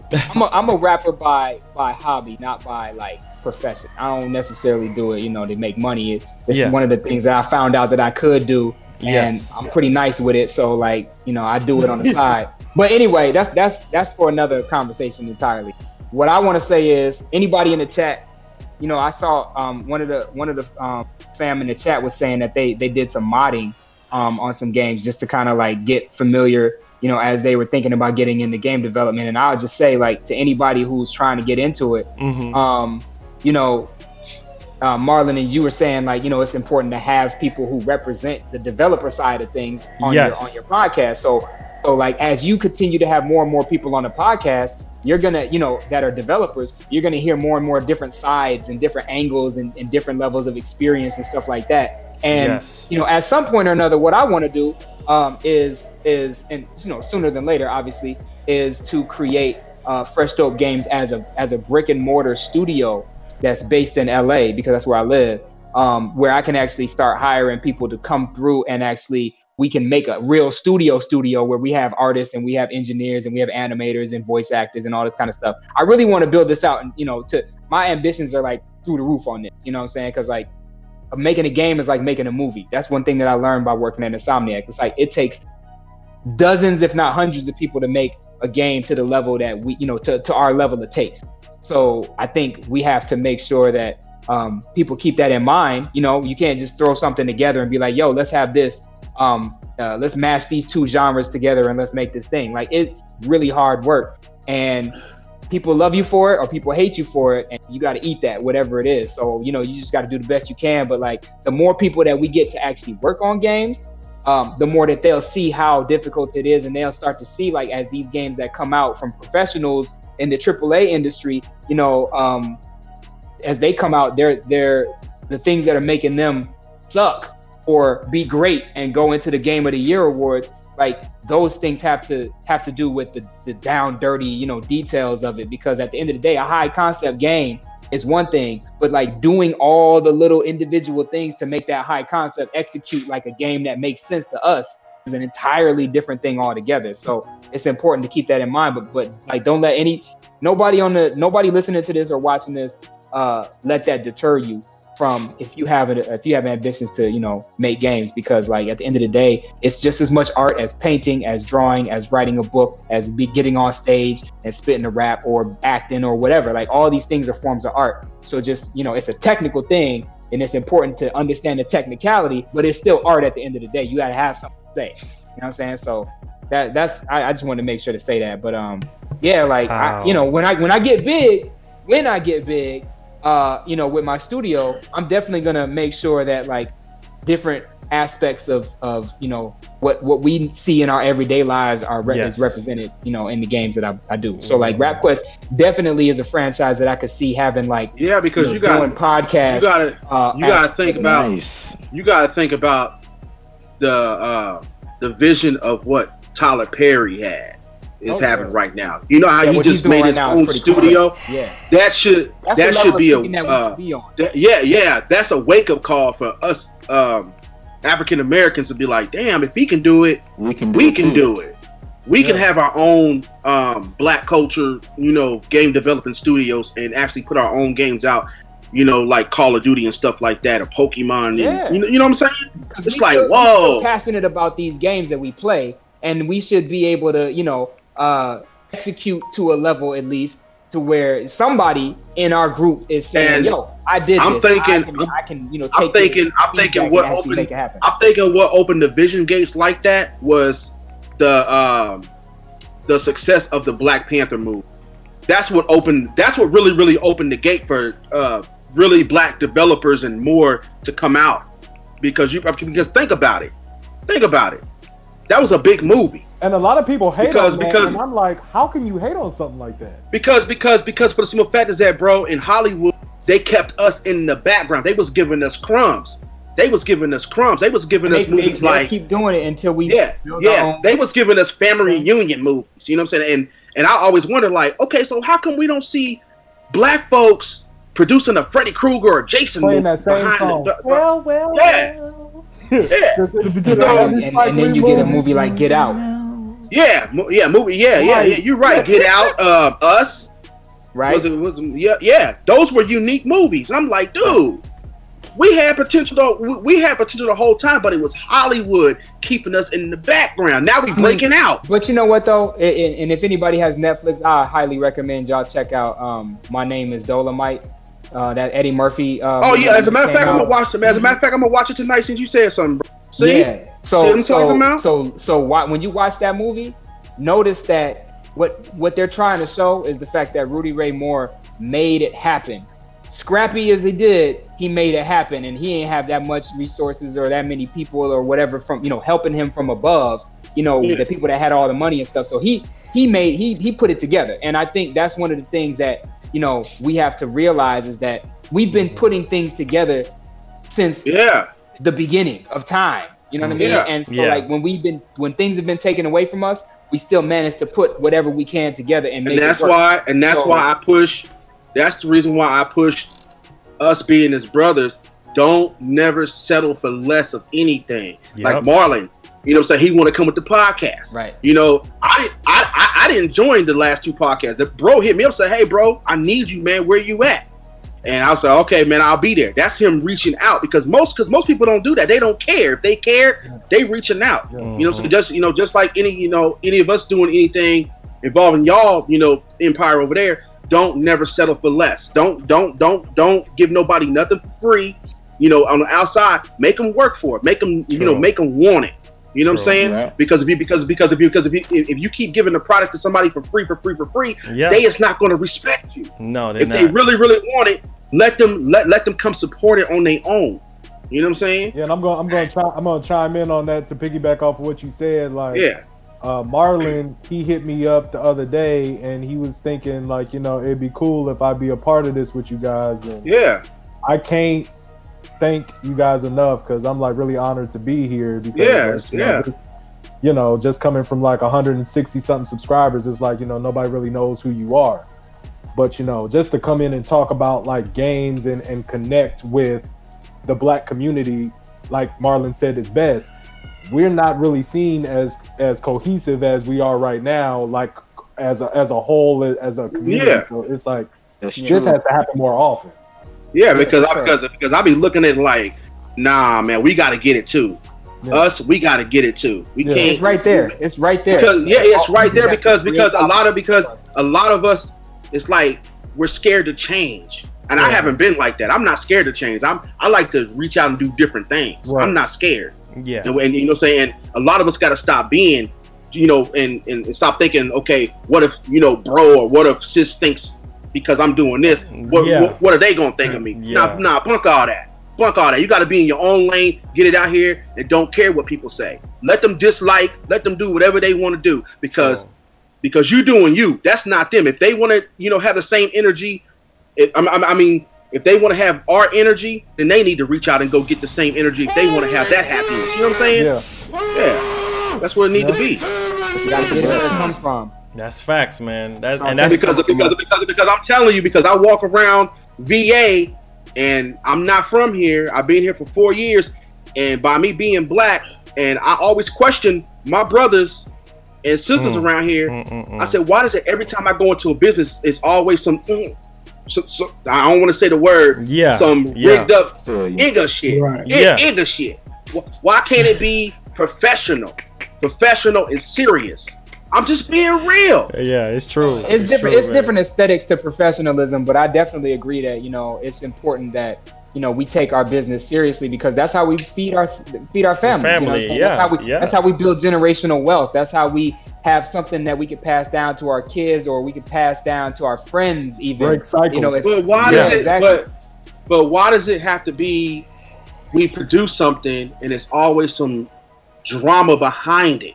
Yep, blacks. Because man, that's a deeper question than we can cover on a podcast. About video It's games, true. man. It's true. It's true. It's That's true. a whole other podcast, bro. That's a whole different podcast.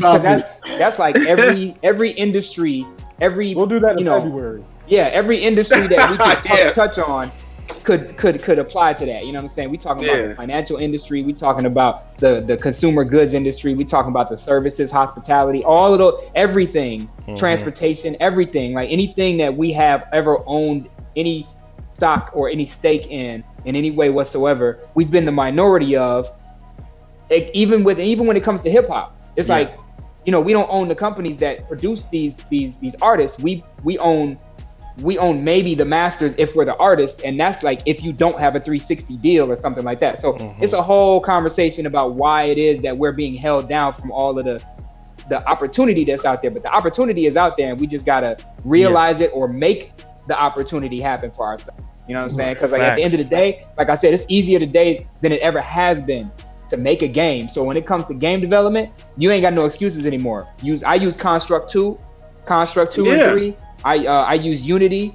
People, you know, talk about how Unreal Engine is way easier to use now with Blueprint. So there's all these different things that you have the opportunity to sink your teeth into for free, or a demo of, or just knock yourself out and try to figure things out. Try it. Y'all remember that game? What is it called? Music Generator on PlayStation 2. Yeah, I remember that. That's how I started. That's what I was making my beats off. Wow. I was making my beats off that and selling them back in the day. Nice. It came with a little sampler, and what I did is I took that little sampler, and I would hear a sample on the speaker, and I'll take that little sampler and put it up against the speaker and take that sample and make a beat in the PlayStation 2, and I had my PlayStation 2 hooked up with through my CD burner. And what I would do is I'll press record at the same time on the CD burner and record that beat. And I used to put it on CD, and I used to sell them on the street. Yeah. Wow. See, like I said, there's always some stuff. Yeah. There you go, man. And I still to this day got that disc just in case I want to use it again. You never know. Wow. Yeah. Facts, Now, man. now that Construct 2, like Craig sent me a book. It was like Level 0 or something like that, and I worked on my first little game project. It was like baby holding your hand. But like it still was like way over my head if I tried to do it myself. But then after doing that, I started showing everybody, hey, this was the first game I made. You know, still baby holding, but look at it. People was like, man, this is challenging. How'd you do this? Yeah, you know what? And that's another thing is like anybody who is trying to get into game development, start simple. Start with squares and circles. You know, start with something super. Don't think too much about like what is my character gonna look like and what is the world. Don't just try to get the basic mechanics down so that you can understand how to put things together. Because it's really like you gotta start off little. You gotta start off little and work your way up. Yeah. Because that little game crucial part can get you big anytime. Right. That Flappy Bird. There you go. It took the word out of my mouth. Yeah, man. What's that game? Yeah, Candy Crush? Candy Crush, Fruit Ninja, the duck game. What's the untitled duck game? Man, guys, that game just went viral. Yeah, it's crazy. It's crazy. But see, Flappy Bird, I think, correct me if I'm wrong, but the only reason that got cut down was because that the pipes were too much of a Mario likeness, so they took it down. Damn, Nintendo, man. Huh? Yeah. Damn. I think the creator of Flappy Bird. Oh god, y'all something else. I tell y'all something else. Oh my god. But guys, man, wow. I love this. This is awesome. And you know, the funny thing is, I've been saying this for the longest time. It's hard to get blacks together and stay together. And so I love what we got going on. And I want us to keep it going, keep it pushing. And so I just want everybody, before we say goodbye tonight, everybody plug themselves, starting off with you, Fresh Dope Games, being that you're the developer for today, man. Want you to plug your social media, where people can find you, everything, and things like that. And we got some people downloading your games right now, so I appreciate everybody who supports. And Marlon, I appreciate you for having me on the podcast, and everybody that was able to join here and talk about this, because it's important, like you said, for us to be able to get together and talk, because that's where it starts. It starts in conversation, right? You create it out of your head and you put it into the real world, either through your voice or writing it down or making it happen with software or whatever. You just put it in the real world, number one. Yes. So I appreciate that. My name is Craig Tinsley. You can follow me on Twitter at Fresh Dope Games. You can follow me on Instagram at Fresh Dope Games, all one, obviously all one word, no underscores or nothing like that. Like I said, my game is on Google Play right now, the Google Play Store. It's called RapQuest 2.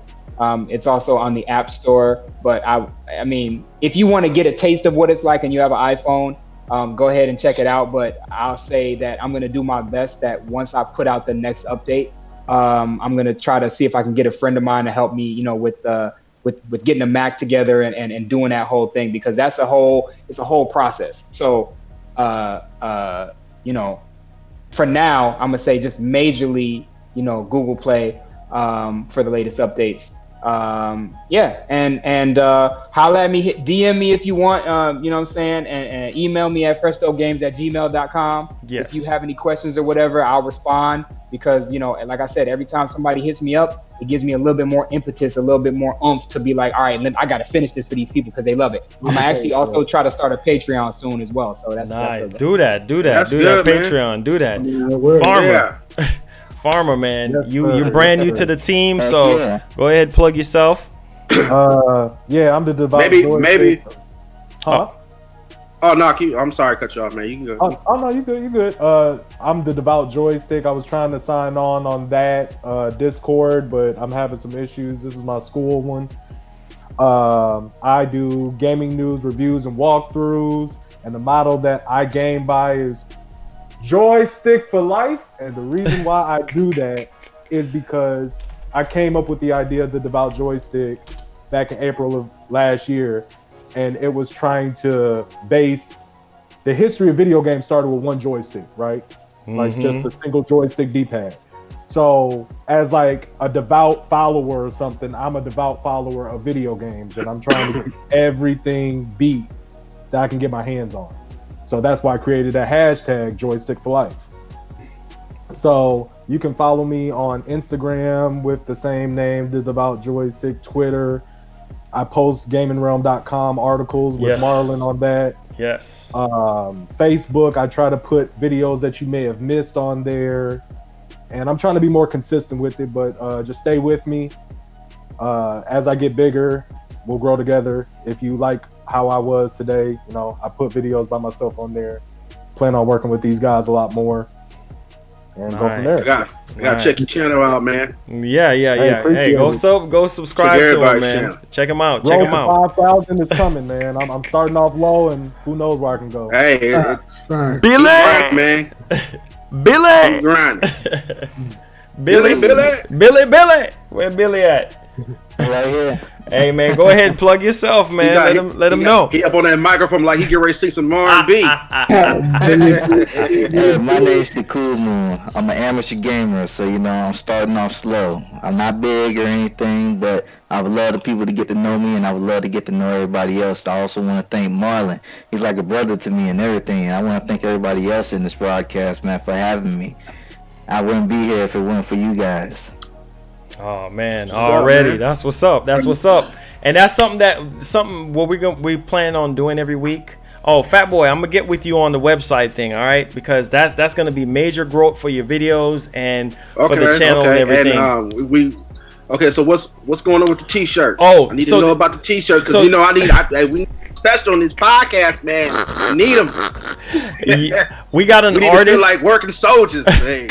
Because when I get that T-shirt, hey, I'm going to promote it everywhere. Hey, I know you all too well, man. I know you all too well. But yeah, we got an artist that's willing to make the shirt, the logo done professionally for us. So yeah, I just wanted to kind of get with everybody and get the budget down, how much it's gonna cost us, and then we just put the funds together and make it happen. Also, I really wanted to get I really want to do a giveaway, like for a game, like like a AAA game. So I feel like if we all put our money together some kind of way, you know, because this will benefit all of us. You know, we can do the giveaway. Yeah, we could do the giveaway on Twitter, and then we can put everybody's Twitter handle or everybody's YouTube channel that's affiliated with it. Like, yo, retweet this. So hold up, is this going to be giving away digital games or physical? Digital.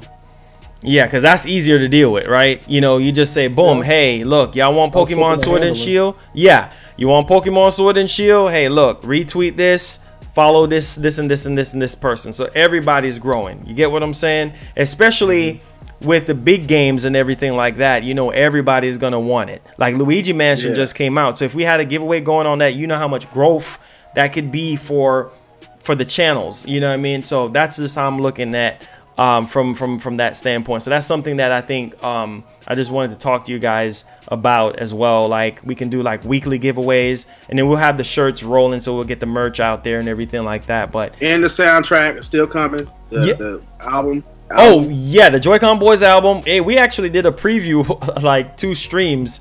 Yeah, so the Joy-Con Boys album is coming out on Edica's birthday. R.I.P. my boy. So yeah, it's coming out next year. And it's gonna have like 13, but probably about 14 tracks on it. Let me let y'all hear it real quick. It's gonna have like about 14 tracks on it, and then I'm gonna be having a solo album with just me on there. So yeah, doing some, and we're doing a documentary as well. Me and the wife are doing a documentary. Oh, it's gonna be a double disc. A double disc, bro. We man, you doing it like Tupac. Tupacalypse, baby. Yeah. All right, so I don't know if y'all can hear it. I think y'all probably have the stream playing, but y'all be able to hear it right now. I'm gonna go ahead and play it. Let me know if y'all can hear it. I can't hear nothing yet. Okay. Y'all listening to the stream? Yeah, you might need to turn it up because I can't hear nothing. Wait, it's actually. Oh wait, I hear it now. You hear it? I hear it.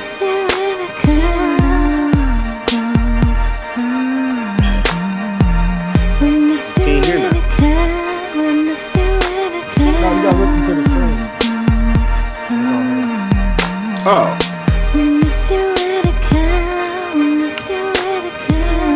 Who that singing? That's nice. Oh, you know who it is? Marlon about to make some babies.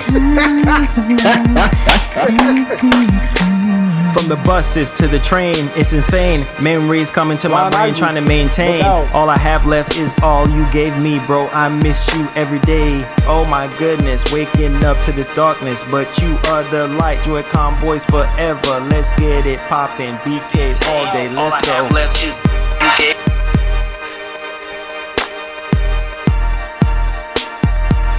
That's the remix. So, yeah, man. What y'all think? Hey. Like I said, Ron Isley needs to look out because it's not no more in between the sheets after this year. When that drops, Marlon about to make some Ouija babies out of that. Yeah, they made a room. She be like, I can hear Fly Girl right now. I can hear Fly Girl listen to the Joy-Con. Baby, we gonna make some giver, baby. Hey, Harley, you know it'd be so dope, bro. They put that on last Friday for the opening, bro. That would be man, bro, that would be fire. That would be crazy, bro. That would just make me go like nuts, bro. Like, oh my god, bro. It can happen. Remember what I said. 1 click away from doing anything we want, bro. That's true. That's true. Because me and Farmer was just talking about Hideo Kojima being on the podcast. Sakurai, just all these legendary developers, man. It can happen. It's just 1 click away. One tweet away. It can happen. It's 1 tweet. And bro just started that right now, just being here, you know what I mean, being a developer and everything. So he's opening up the floodgates. Panic button, thank you somebody. Yeah, so anything is definitely possible, man. Wii U, you got anything, man? I know you say you have a game or something to give away. Yeah, I do got something. So everybody brace yourself, guys. Here it is. I got something for you guys. Little eShop Switch game, so you guys can actually, first one who gets this one. Make sure to go on and follow everybody before you do anything. Go on and follow Yeah, plug y'all channels. Plug y'all channels in the chat. Go ahead and Here we follow. go. Billy, put your channels in the chat. Everybody, put their channels in the chat. Make sure y'all go I subscribe. got mine in there. There you go. Put everything, y'all social media in the chat so they can, they can subscribe and everything. Yeah. And put. You guys switches ready. Get you guys switches ready. Let me know when everybody got their switches ready, so that way everybody has a fair chance. Yes. We always be giving. We're the only podcast that would be giving back like this. We be giving away crazy stuff, and I think EastKY is in here. I think what's the third week or so? We giving away a 1-year membership to the Nintendo Online. So it's dope, man. And then we're gonna do the whole AAA giveaway, and stuff. We're gonna be giving away indie stuff, AAA stuff. So everybody say they're ready. Okay, make sure y'all subscribe. Straight up with you. Make sure y'all subscribe to everybody. Farmer, put yourself in there. Matter of fact, I'm gonna make you a mod, Farmer. So you can put bro. You can put bro stuff in there. You can make you could put bro in there. You can put you in there. So everybody, Billy, put yourself in there too. I ain't never heard of a black guy by the name of Billy. Oh my god, you funny, bro. You funny. Oh god. All right, what they say? They ready? I think they ready. All right, let's do it. Hit it, drop it. Wow! Oh, there we go. Next week. Oh wait, next week. Next week is the 1-year giveaway. Oh my god. Here we go. Thank you. Let me know what game it is. Let me know who got it. That eShop game there. So you guys. Hey man, we appreciate you, brother. We appreciate you, man. Thank you so much, man. On here. You know, you appreciate your boy. Oh man, bro. Give thanks, bro. Who got it? I'm giving away some draws next. So Mario. Make sure they clean. Mario draws. Oh, that makes sense. Maja Wambo, he got it. Congratulations, Maja Wambo. Congrats. Hey. That's Mega Drive. Mega. Yeah, he got it. Mega Aquarium. That's what's up, bro. Let's go. And, hey, dope. Make sure you following everybody too. There you go. Follow everybody on the podcast. Because if you ain't following nobody, I'm telling Marlon. We're gonna brick your Switch. No, we playing. Yeah. It's all love, man. It's all love at the end of the day. I appreciate y'all, man. God bless everybody. We're gonna be back, guys, next Saturday at 5 p.m. EST. So make sure y'all come through. And we're gonna be on iTunes, Spotify, and SoundCloud. Oh, we coming for your ear. Yeah. So you better. We gonna put that flavor in your ear. You dig? Hey y'all, don't forget tonight we fall back time wise. Oh, 1 hour. Yeah, we get the extra hour, so you get the extra hour of sleep. Yes. When we hit 12. When we hit 12 tonight. I think it's at 2 a.m. Oh, 2 a.m. Okay. So 2 a.m. is going back to 1, right? I think so. Oh yeah, I heard about that. All night. Yeah. Here he go. Oh, 2 weeks from today. What's 2 weeks from today? Fighter Pass. Oh, Fighter Pass. Okay. There we go. Another giveaway. 2 weeks from today, we're going to be giving away a Fighter Pass. Shout outs to EastKY. Matter of fact, we didn't even get to go over the super chats real quick. So 2 weeks from today, we're giving away a Fighter Pass. And then we're giving away next week a 1-year membership. Shout outs to EastKY, my Walmart buddy. And Me Too World says, fun fact, White House was built entirely by us blacks, so we can do it, most definitely. A bunch of people downloaded the Rap Quest 2. Yeah, history, man. We need to paint that motherfucker black.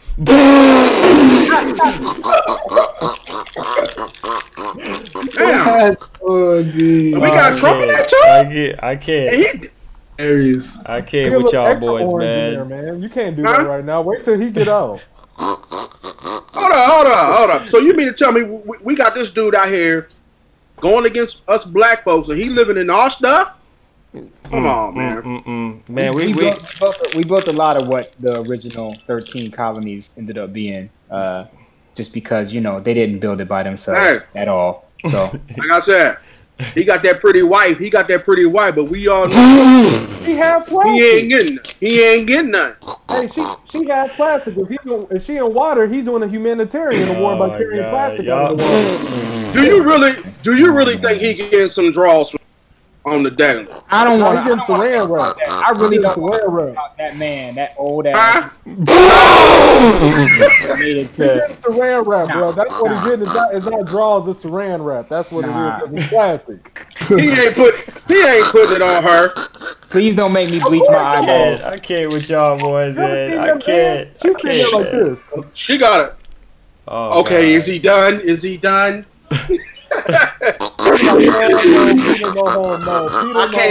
Hey, man. I can't feel it, but I'm just gonna let him just do it. Oh God, On that note, hey man, love y'all, man. Love y'all. We'll be back here at. All right, holla. Peace. I'll be. You too. Bye.